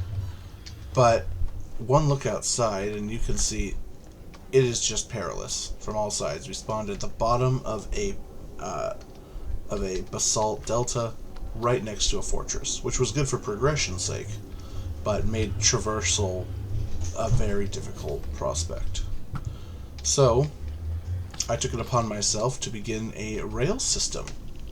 And in the end, we have transit points to 1, 2, 3, 4, 5 different endpoints that connects to 3, 4, 5, 6, 7, 8. 5 endpoints that connect to 8 different locations of interest. And we're going to do a quick tour. This one can't be as long because we are running short on time. But we're going to do a quick tour of these places right now. And to choose which place you're going to go to, you go to the rail and flip the lever. First up, let's hit up the quarry and the crossroads. Gentlemen.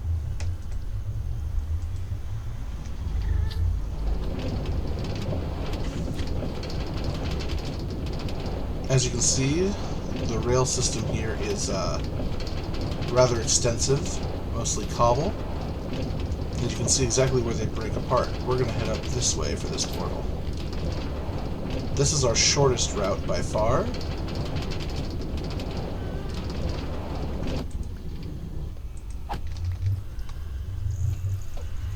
Let's go. Now we call this place... Uh-oh.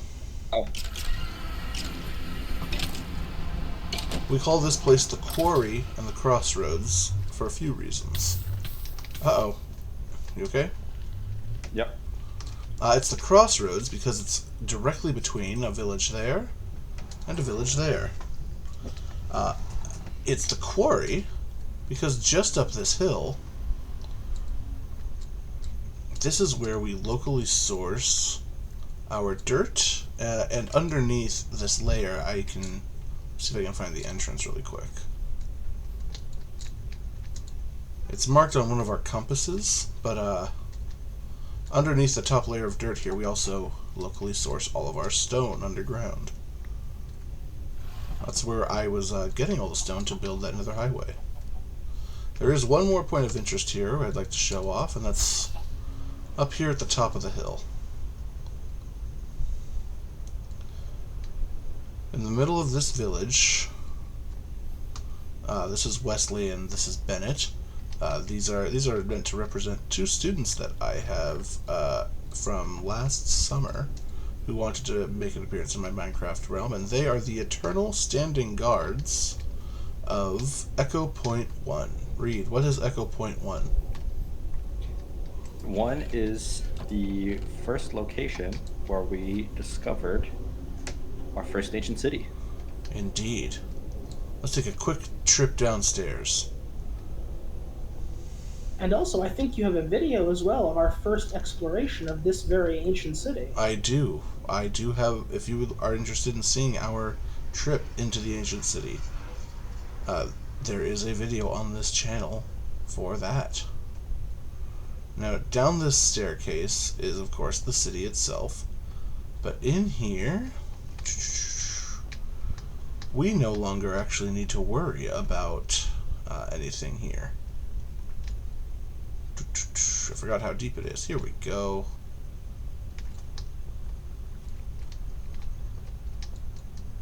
God, this is the worst staircase ever. Oh yeah, this actually sucks. Why did we come down here? Whose idea was this? Whoa, I'm starting to get motion sick. Thanks to the sunk cost fallacy, I don't want to stop. Yeah, dude, I started learning about the sunk cost fallacy like 10 years ago, and at this point, if I stop, what would it all have been for? You know, I actually very recently heard about recency bias, and that's by far my favorite.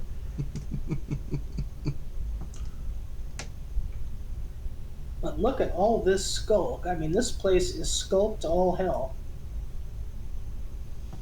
It is. Yeah, let's take a look down here. Woo! Down this path is the ancient city itself, but we've actually already cleared this place of any shriekers, so we are in the clear down here. I forgot that we did all of our exploration here with night vision potions, which Yeah, explains it's- why we never bothered to light it up. It is super dark, and no mobs can spawn in the deep dark, so there was no reason. But I need to take our water elevator back up now that we've showcased this.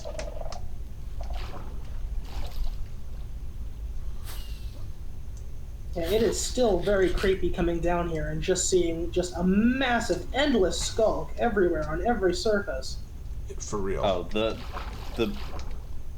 amount of times we died to wardens, it was truly terrifying, because there was one time we were trying to escape up this staircase and a warden followed us up right to the Yes. entrance, and Yeah. we couldn't, like, we had to figure out how to get down to retrieve our stuff without getting instantly killed by the warden that was waiting for us. It was not an experience I would want to repeat. But in case I do, we actually have Echo Point 2 on our world atlas. But we will not be visiting that in this tour because, frankly, it is still an unexplored end city.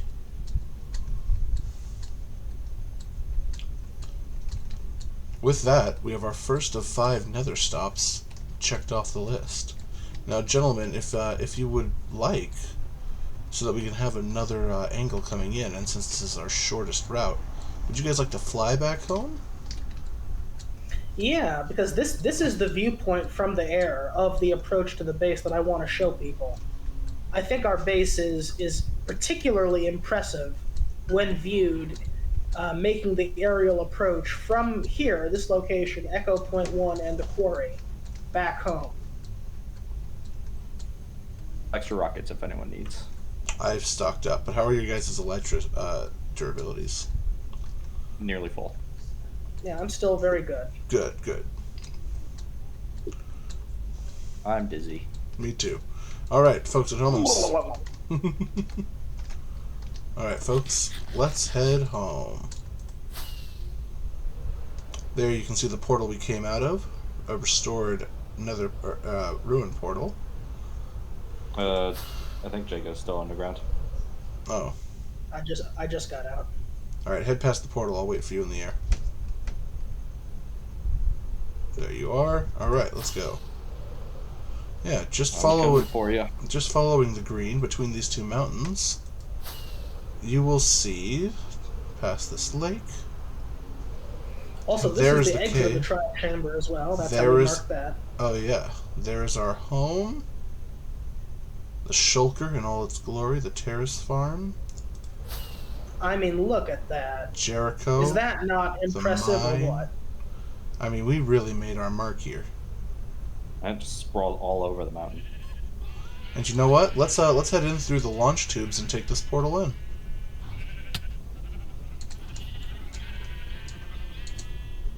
I mean, is that approach impressive or what? I'm just God. so proud of it. What's wrong? Slimes. That is a problem we have never been able to solve, but they spawn so rarely in here. I suppose we could cover the ground in string. Or carpet. Or slabs. Regardless, we're fine now. Our next stop, I think, should be... Let's go to the Woodland Mansion, and then wrap around to Wither's Reach. Oz? Yeah, that works. Alright, heading up. Uh-oh. Thank you for the boost. Uh-oh, slime's in the way. Bryce. Who's Bryce? Thanks for the boost. Here, you guys will get to see the other path of our rails. The next 3 rails go this way.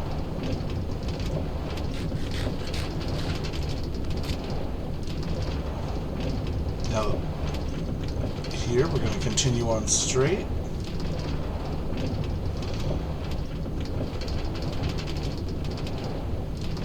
And we're heading up. Here you can see the Nether Fortress we got our progression from, all the blaze rods we needed.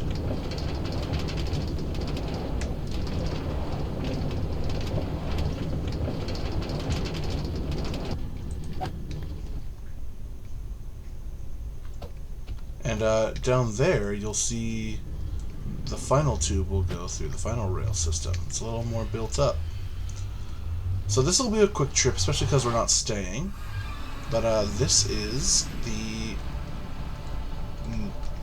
someone left a minecart. This is the Woodland Mansion that we sourced our... you know what they're called. Totems of Undying. Totems? Yeah. There's not much... Do we have any totems left? No. I haven't had a totem for a long time. We are totemless currently. But this is, I'll show you back on the atlas at some point where it is, but this is the furthest north we can go on my map. That's how far away the Woodland Mansion was. And why, again, we needed this rail system. So let's head back home.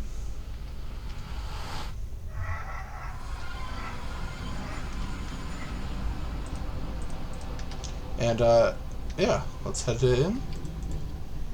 And we'll head up to Wither's Reach.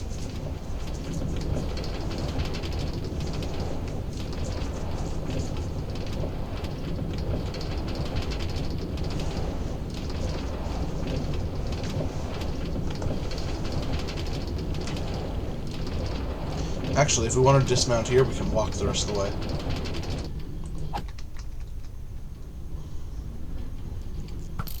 Nice shot. Thank you. Wither's Reach is actually this portal, just across the way.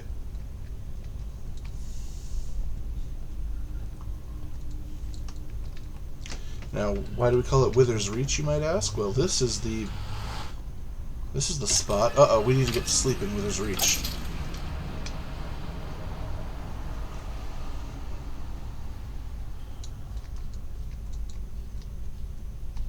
Oh, I forgot I cured a guy in here.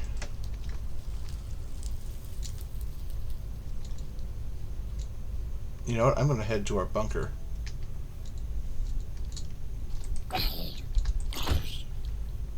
There are so many creepers here. I noticed that. Let's try to ignore them.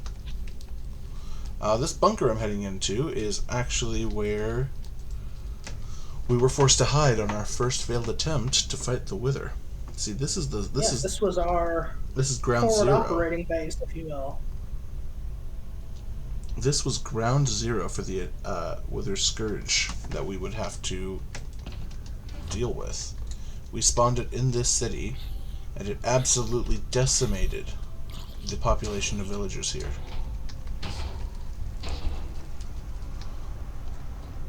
You can still see the scars left. Things are still on fire. The ground is charred black. The ground itself is still withering. Yeah. And but you know what else you can see? A great abundance of iron golems. Indeed. Now these iron golems are very special because, can I say this? Go We for already it. told this part of the story. These were our invincible Iron Men, our soldiers in the Great War against the Wither. And Just over there by the portals, if you take a look, you can actually see where our architect, Jonathan, constructed them. indeed. And of course, we couldn't bring the Iron Golems back home with us after the battle, and so now they forever patrol this city. It's our small way of repayment to the local population for causing their city to be decimated by spawning the Wither here in the first place. Indeed. Now, I would consider it I would consider it a form of reparations, considering we decided to spawn it in their city. Indeed, and it's now the height of irony that because of all these Iron Golems, Wither's Reach can be considered actually one of the safest places in the whole realm, because they have ample protection. One project I do want to point out, I never finished this. I've started, and maybe someday when I come back I'll get around to it. But I wanted to build a large monument to the Iron Golem army, so I trapped a Muse, and I was going to have him from shoulders up, a model of an Iron Golem coming out of the water. But it never came to pass, and that's okay. Yeah, I was also working on redoing the landscape. You know, I added all these like craters and things, and I was gonna kind of wither the terrain using pale moss. But I mean, they made so much progress. But the population So is everyone steadily recovering, and Yeah. before we say goodbye to this server, I completely forgot about this guy from probably months ago. I trapped a zombie villager in here and cured him. So let's let him free. What's up, buddy? You're free. Now, we started the fight here, and we ended it here. But for the vast majority, the middle part, the Wither was ravaging the countryside. So we had to find a way to lure him back home to Wither's Reach, which we ended up naming this place, so that the Iron Golem army could finish him off. So I'm going to begin the trip back home. You guys should follow. I'm going to show off where we came from. See all these 2-block-high pillars of snow? These are the snow golems that we were using as bait. Think like E.T. having the Wither follow us back. You can see the trail that our snow golems walked through. Yeah, I had devised this plan. Do we want to? Well, I guess we'll talk about it when we get there. But the Wither was kind of stuck in the countryside, and we couldn't get it to follow us anywhere meaningful. At least not without getting killed repeatedly. So I devised this plan to use snow golems as kind of these sacrificial pawns, which would aggro the Wither by just repeatedly throwing snowballs, and we could just have a trail of them leading home. Eventually, we were able to get aggro from the Wither, and it followed us back to where we had our trap deployed, which was the army of Iron Golems. But yeah, all those like 1x2 pillars are snow golems that we never ended up needing.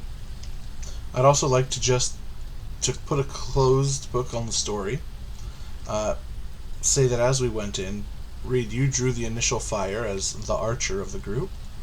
The Wither was floating right above this riverside, and you poked the bear, then backed off while he aggroed onto me, and all the while I drew him toward our snow golems, across the bridge, and back to Wither's Reach, earning me the title of the fighter, as all I had were my potions and my shield, as you slowly whittled him down with your actual ranged weapons, and I kept the aggro off of you.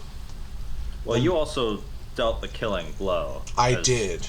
Our resident melee fighter. Because ranged weapons don't work in the second half of this. Well, I didn't land the final blow. What ended up going on is once we got back to the village, The Wither still wasn't at his half-health point, so the Iron Golems couldn't quite reach. Jonathan had successfully activated them all.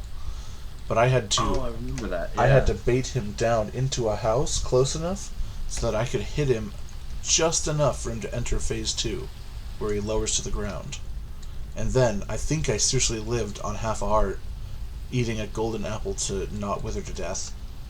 Finally, the Iron Golem army was able to come in and swarm it. It was incredible. And so to summarize, for anyone who might wonder why do they keep speaking about Wither's Reach with such reverence, it is because Wither's Reach is the historic battlefield of this realm. Would you gentlemen agree that it's like our Gettysburg? It really you know? is. No, yeah. And this space right here is as close as it got to Jericho and our base. So let's take that flight back and show, if we had left it alone much longer... Is that true? Because it was. Oh, like, no, wait, you're right. Yeah, it was far these, in this. it was these, in this riverbank. It was these We got it. these mountains over here. We got it. Yeah, there was like this little pocket here Here, follow.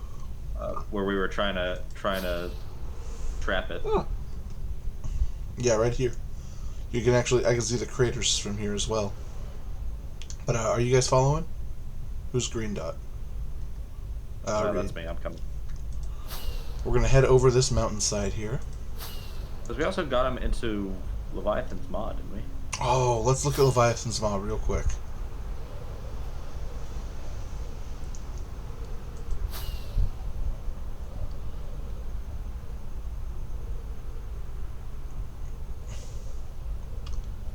That's not Leviathan's Maw. It is where we were trapping him for a bit. Oh man, where's Leviathan's Maw? I think it's halfway. Oh well, it's fine. Oh yeah, it's down here. My elytra will give out soon. Better head up the grinder. There we go. Yeah, this is the Leviathan's Maw. We call it that because it's so freaking huge. It looks like teeth. Really fun cave system with a mine shaft. And we built a temporary base here. Yeah, with a little campsite. Yeah. We did a fair amount of mining here as well. And you could imagine, just again, the spectacle of the Wither raging away inside this massive cave system. I mean, it was a sight to behold. It was something. Was All he right. in this cave system? For a while, but then he left and went actually further inland. Yeah, because he was in a different cave system as well for a little bit. Alright, I need to start heading back. So we're going to head over these mountains here.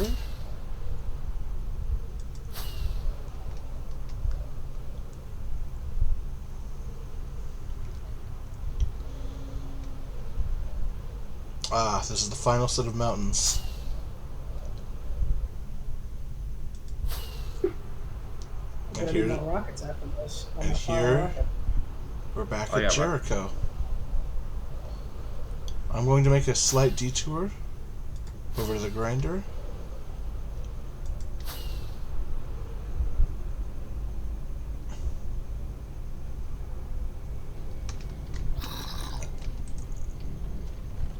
Man, this little zombie's got a bone to pick with me. That's gonna be way funnier in the video. Is he holding bones? He Here, Jago. He did. All right, we're gonna be right back after I replenish my elytra.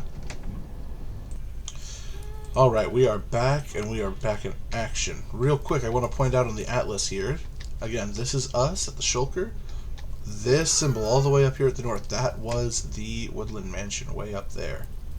And Wither's Reach and Leviathan's Maw right in the middle. So you can see how far we flew. Shulker to Wither's Reach with the elytra was no problem, but back in the day, ooh wee, that was a distance. Alright, we have 2 more locations of interest, and then our biggest and most recent builds. And Yeah, then, the grand finale. yeah, our next stop, we are heading to the End Portal. Let's go.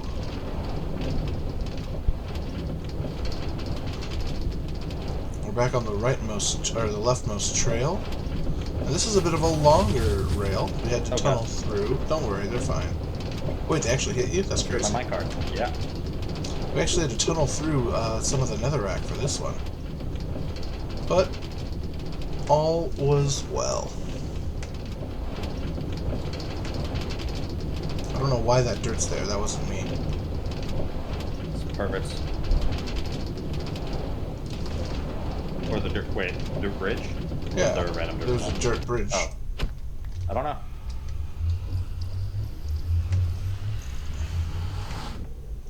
This is the camp Reed constructed for our time fighting the Ender Dragon. Yes. Well, this was actually post Ender Dragon. That's true. Um, I'm not taking that staircase.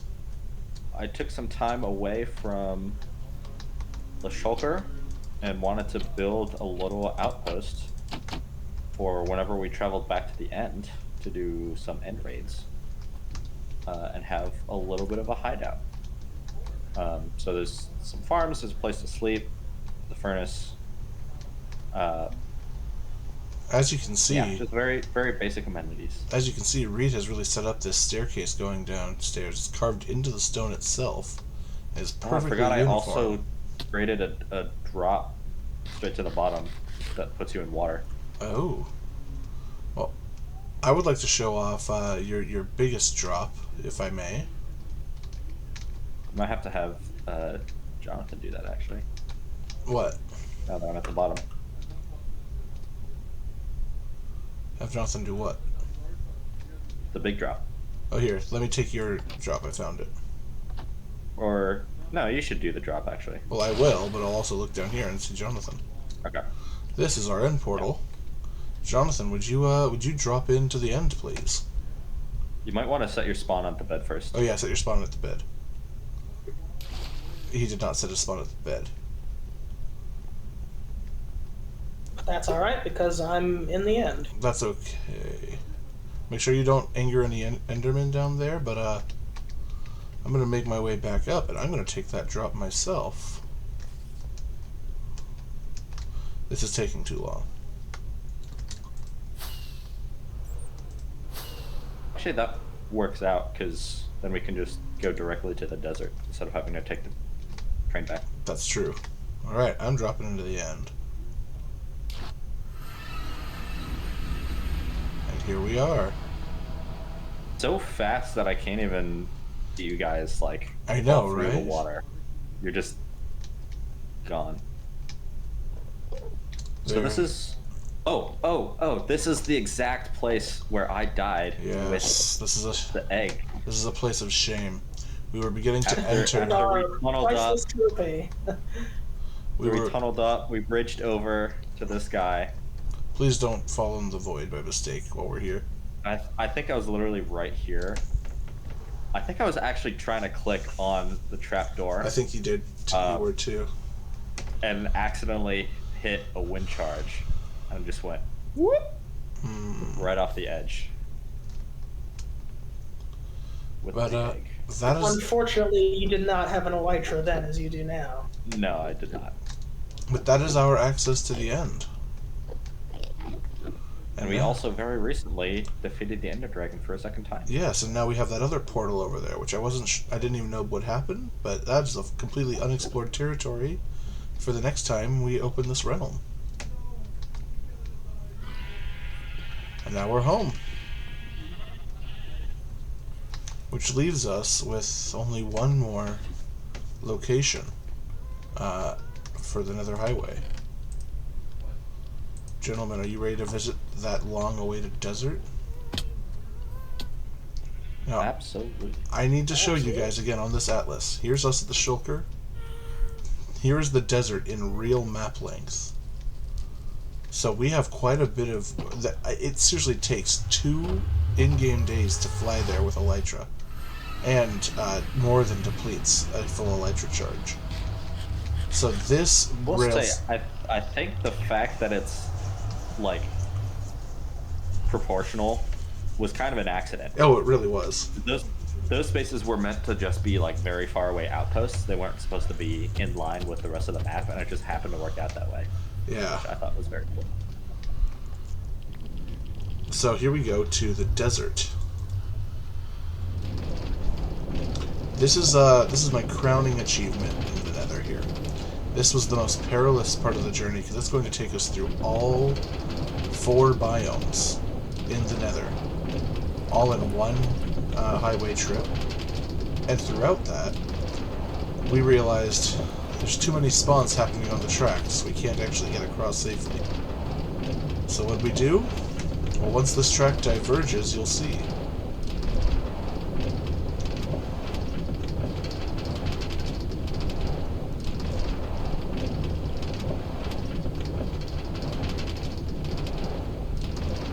Da-da-da-da. We have completely encased the remainder of this track in protective glass and slabs to prevent the spawning of anyone inside. We made traveling through the Nether not just fast, but safe as well. That combination, fast and safe, it's a game changer. It really is. And I think it was especially ironic that we could only achieve this after we found the desert, because it supplied the sand for the glass. Yeah, without the desert, we would never have been able to make this much glass. So as you see, we started in the Basalt Delta. Now here's the Nether Wastes. Oh, I guess there's 5 biomes, huh? Yeah, here's the Nether Wastes. And coming up here, we'll be heading through the Warped Forest.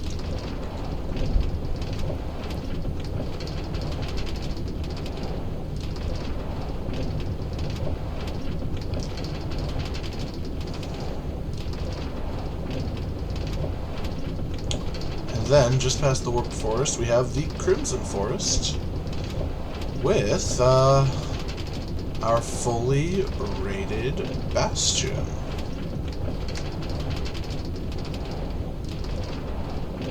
Right there.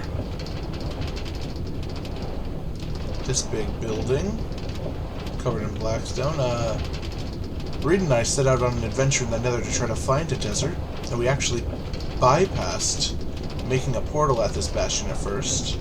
It wasn't until after the fact when we found the desert in the overworld and made a new portal that we realized we could have just made a portal at the bastion and been fine.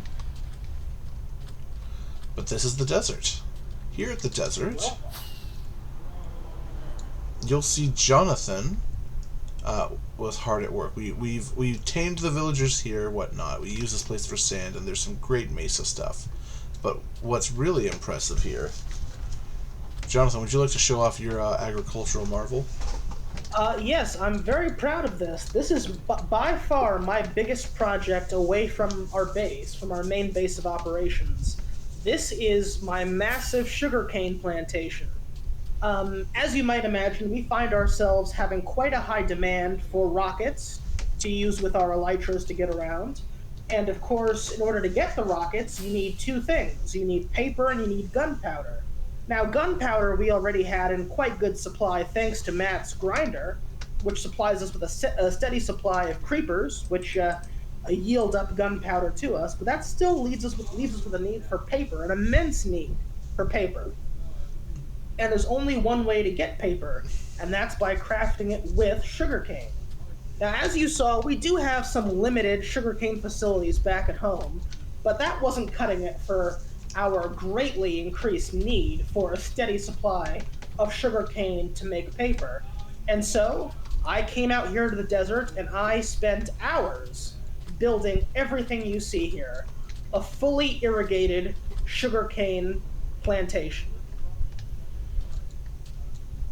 And arranged in a checkerboard pattern, every 5 blocks of sugarcane has 1 block of water inside of it to make sure that everything is irrigated properly, because of course, sugarcane will only grow if it has ready access to water. So this whole place is a massive checkerboard inlaid with water, so that every possible square inch of this farm, of this plantation, can be growing sugarcane. All of it. You may notice it's a big portion of this seems to have been flattened. Shortly before we did this, I came on and I did make us a steady supply of rockets for the week. So this is a freshly harvested batch. You can see over there where I didn't get to just how dense this thing looks even when it's fully up. By the way, Reed, I think I caught that on camera. Did you just kill a mounted camel? Zombie camel? I did. That was cool. Thank you. Also, we do have, as you mentioned, all of the sand that we used to make glass for the Nether Highway was harvested here. So here we have a local foundry, our local glassworks, if you will, with furnaces, storage space, the whole shebang. In fact, there's actually a little hidden level underneath here, which leads to this very cool area.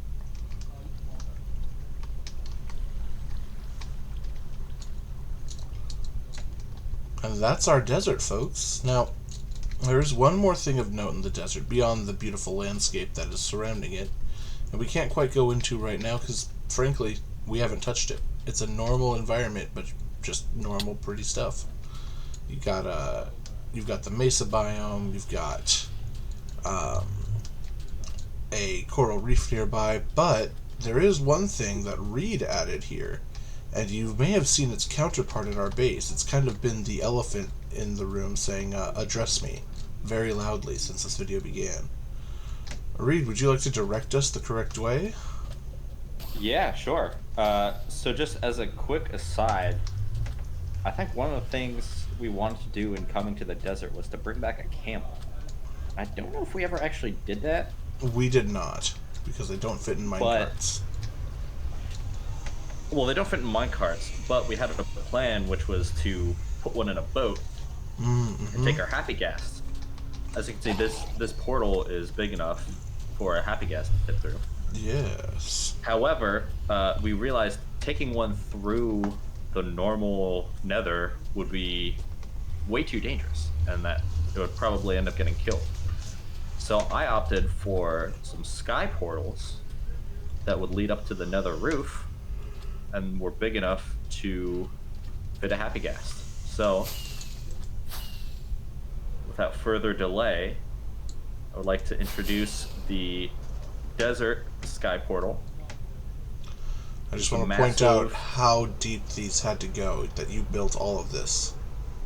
Yeah, I didn't have to build it out of this hole, but I chose to because I thought it was more interesting. It's these two giant pillars that connect to a large portal at the center. I believe this is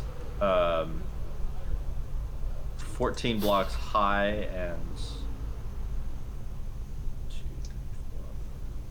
8 blocks across. Or no, so it might be more than 14. I'm pretty sure it's proportional to what a standard nether portal is. So it's about double or quadruple the size. Nice. Jonathan, I mean, it has to be said, the way it towers over the landscape, it truly is our very own Eye of Sauron out here. Yeah, and the pillars themselves are slowly overcome with amethyst from the magic of the portal. If you step through, let's go. You'll see an equally large frame, also leaking amethyst. Give me a moment to land.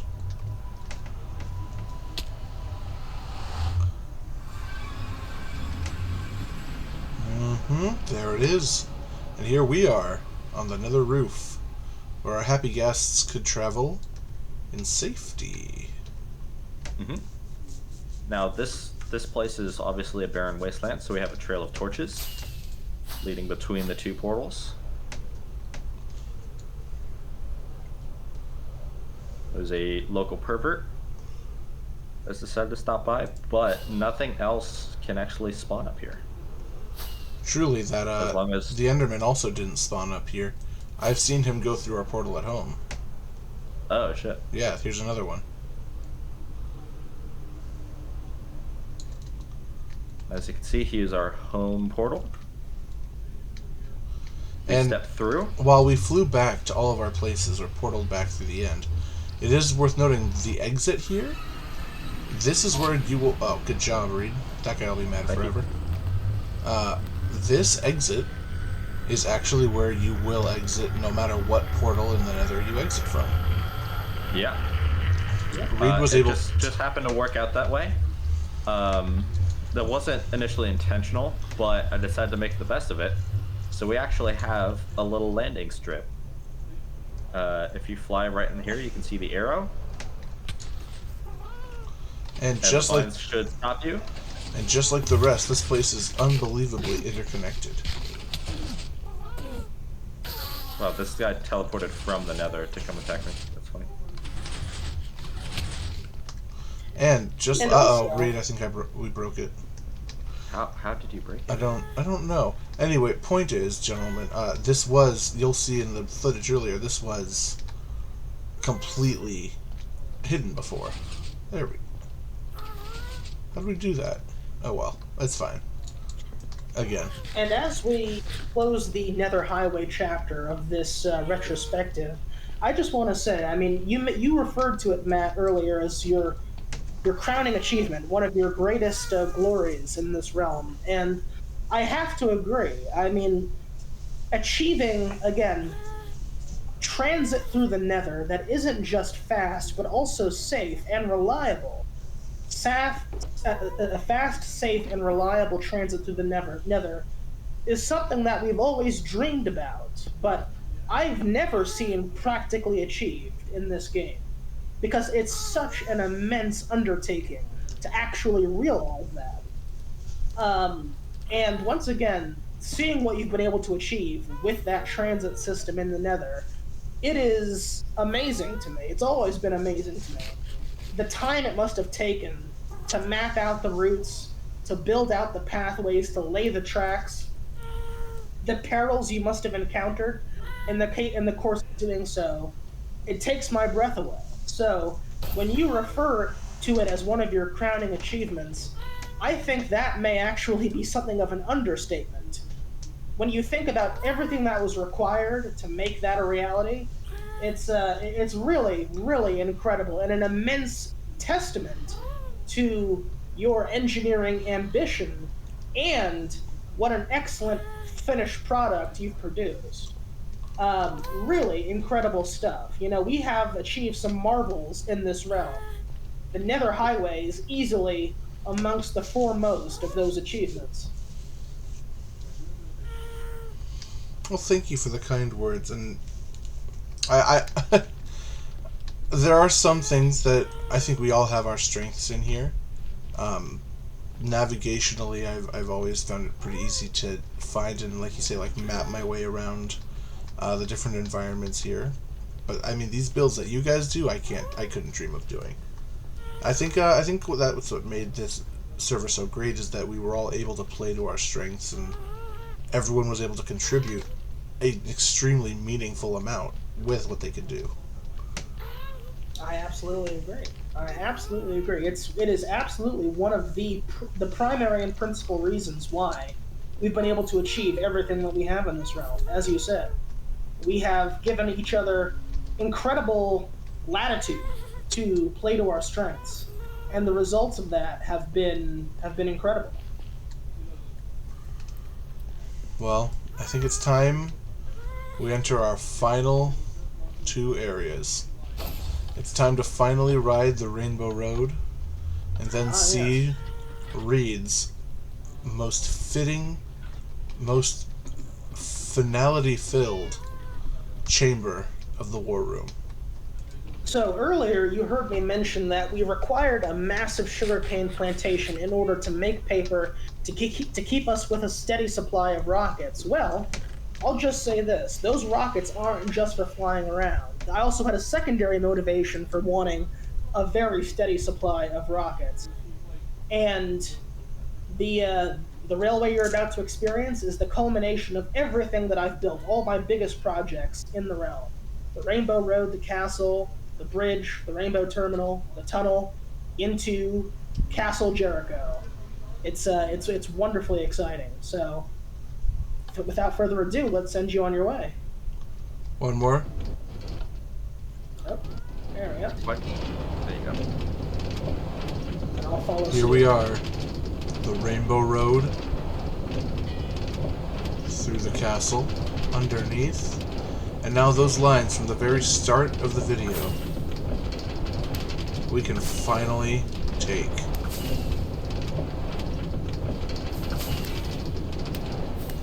And look at that.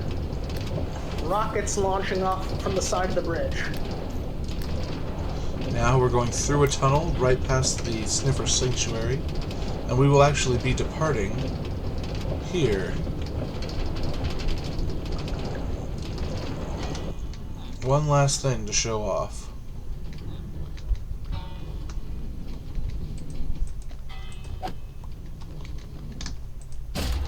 Oh, neat. I made that guy mad.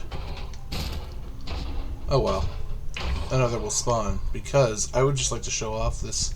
This is my little garnish on the server. This was done a matter of days ago. I call this the Eye of Jericho. Jonathan was kind enough to furnish the inside of this watchtower I built, an extension of the wall, and a depot to accept anyone coming in from our base through the Rainbow Road. So the initial way we looked at it at the beginning was the first entrance into Jericho. It's what we had. It was functional, but this is the real entrance in. And earlier when Reed was showcasing the armory, he noted that we used to have armor in there. That's because of me. As you can see, lining here, we have guards standing watch over anyone coming in or out of the city, clad in our best armor. In here we have a great living quarters for the villagers and their own map, pretty identical to the one in our home, but this one is centered on Jericho rather than our home. Yeah, furnishing this place was my final really major project on this realm, and we wanted to make this space suitable for the villagers that live here. These are our watchers on the wall of Jericho. These are the villagers that stand sentry and protect this place from any threats that may exist beyond our defenses. And I wanted to make sure that they had everything that they needed in their watchtower to make that mission possible. So we have villager-friendly bunk beds, we've got a kitchen area, we've got additional storage, bookshelves, and as you said, the centerpiece, this beautiful map of the region. Truly, truly a great mark on this world has been made. Well, alright, as you can see by the timestamp below, our episode is coming to a close. And it's been a fantastic trip down memory lane, and I'm so glad we could record this for posterity. We're going to take one more trip back up the Rainbow Road, and Reed is going to show us our final room, where we will be ending not just this broadcast, but the realm entirely.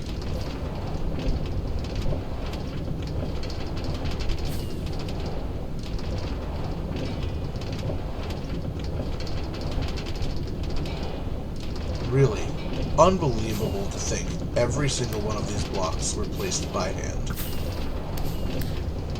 We did it all. We did it all. We are truly the masters of our domain. Amidst all of that, and I know probably to your guys' frustration at times, I insisted of maintaining the server rules of no cheats and survival mode only.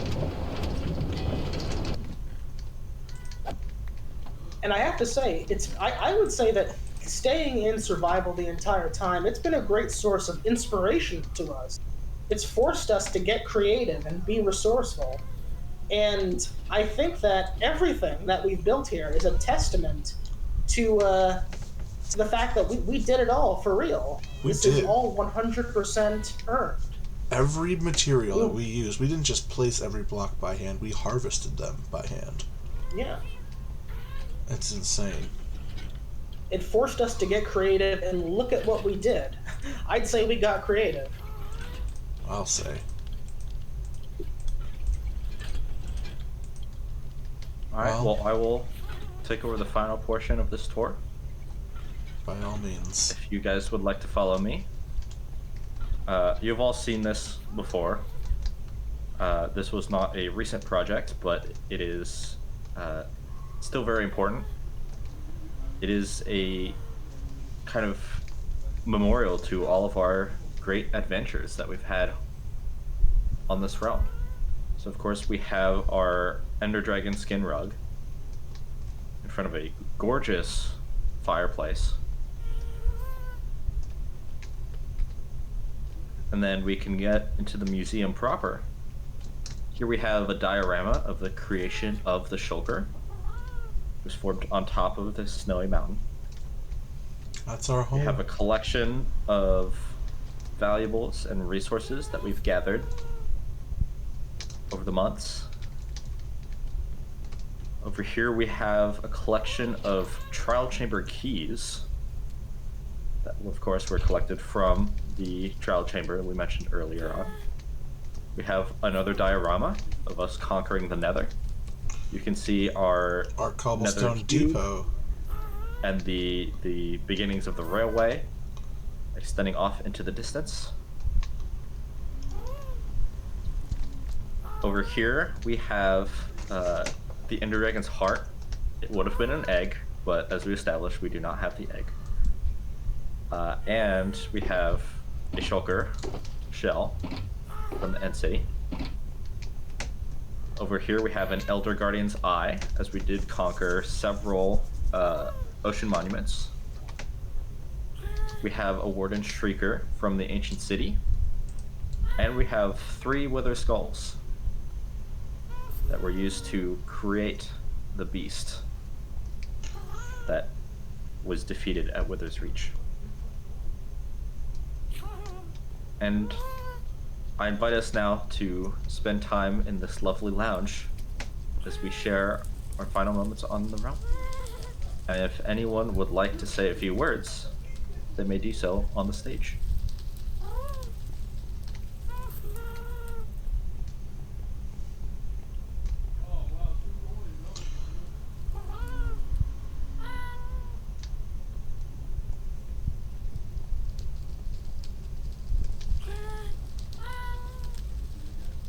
What more is there to be said?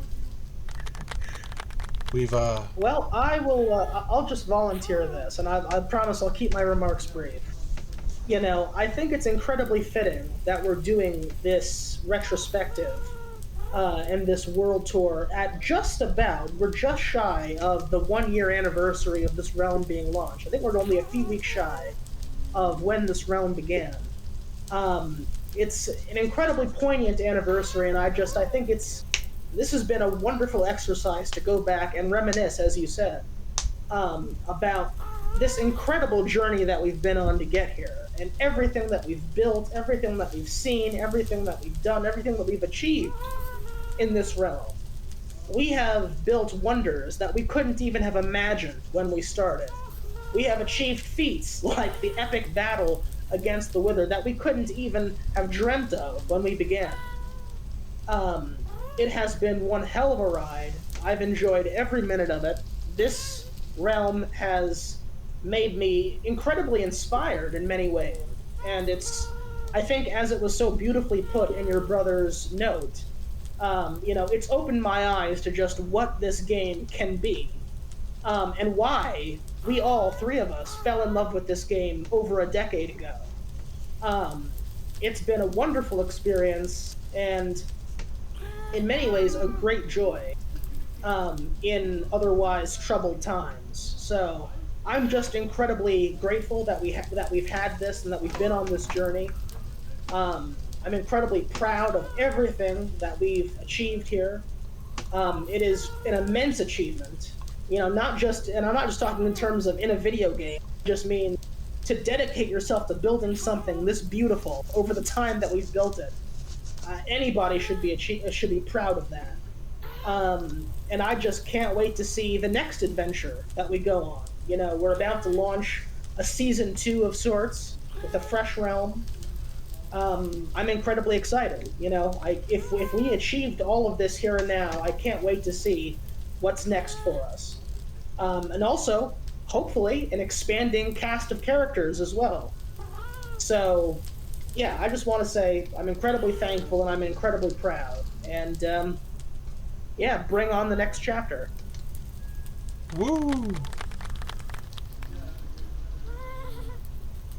Well,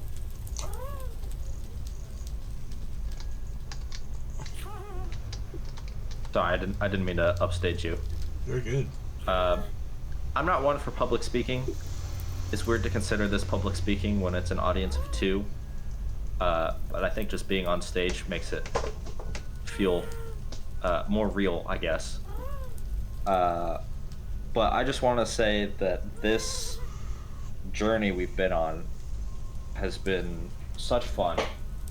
And I know there were periods of time where there was a lot more activity, and sometimes there was very little activity, but I love that this realm was always here for us whenever we needed it, as kind of a living, breathing thing that we could return to at any time.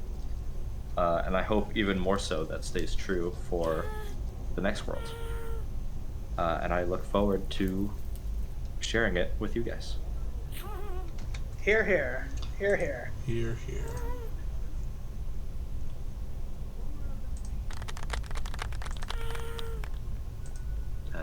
Excuse me, you're in my seat.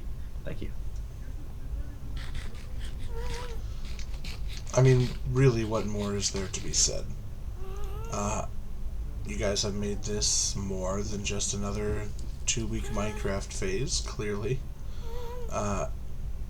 We've been hard at work in this world since, I'm so glad Jonathan brought it up, almost a year at this point. And I think the mark we left here on the actual world is less important than the mark that it left in our hearts, in our minds. And I'm just so honored that you guys would be a part of this with me. And I just wanted to say thank you guys for not only your time and your effort, but your willingness to go out and move out of your comfort zone, both in the game and rearrange your schedules probably out of your comfort zone in real life, so that this could be a consistent thing we did with one another. Absolutely.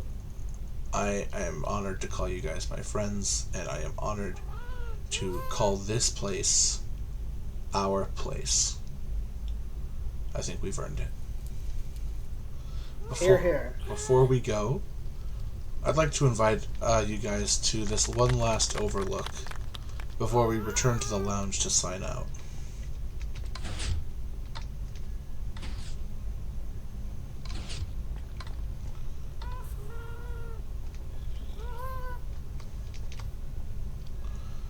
Now, we may need to head inside for monster's sake. Did anyone just see it try to like fly by for a second? Did one? I did lose mine. I did. I just saw one flash on my screen. That was very weird. That's crazy. Thank you. We should head back in, but I did just want to get one last look over the nature of this place. Actually, I had a golden apple. Could I save them? That's fine. Oh, I mean, we need a weakness potion too. I could have. We'll, let's head inside. But I just wanted to look at the... This is what the whole world looked like over here before we touched it. And this entire video shows what we were able to turn it into. And we should be proud of that. Absolutely. I'm going to take my seat.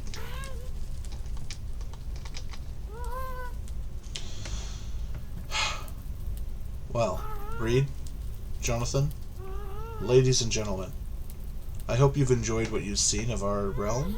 This has been the lounge, and I think it's only fitting that we end in our meeting place. I will be logging out here, and the next time I boot Minecraft, I will be resetting not resetting, but switching our realm world. This will live on in the files, but for the time being, it will not be touched. After you. Goodbye, everybody. Bye-bye. Goodbye.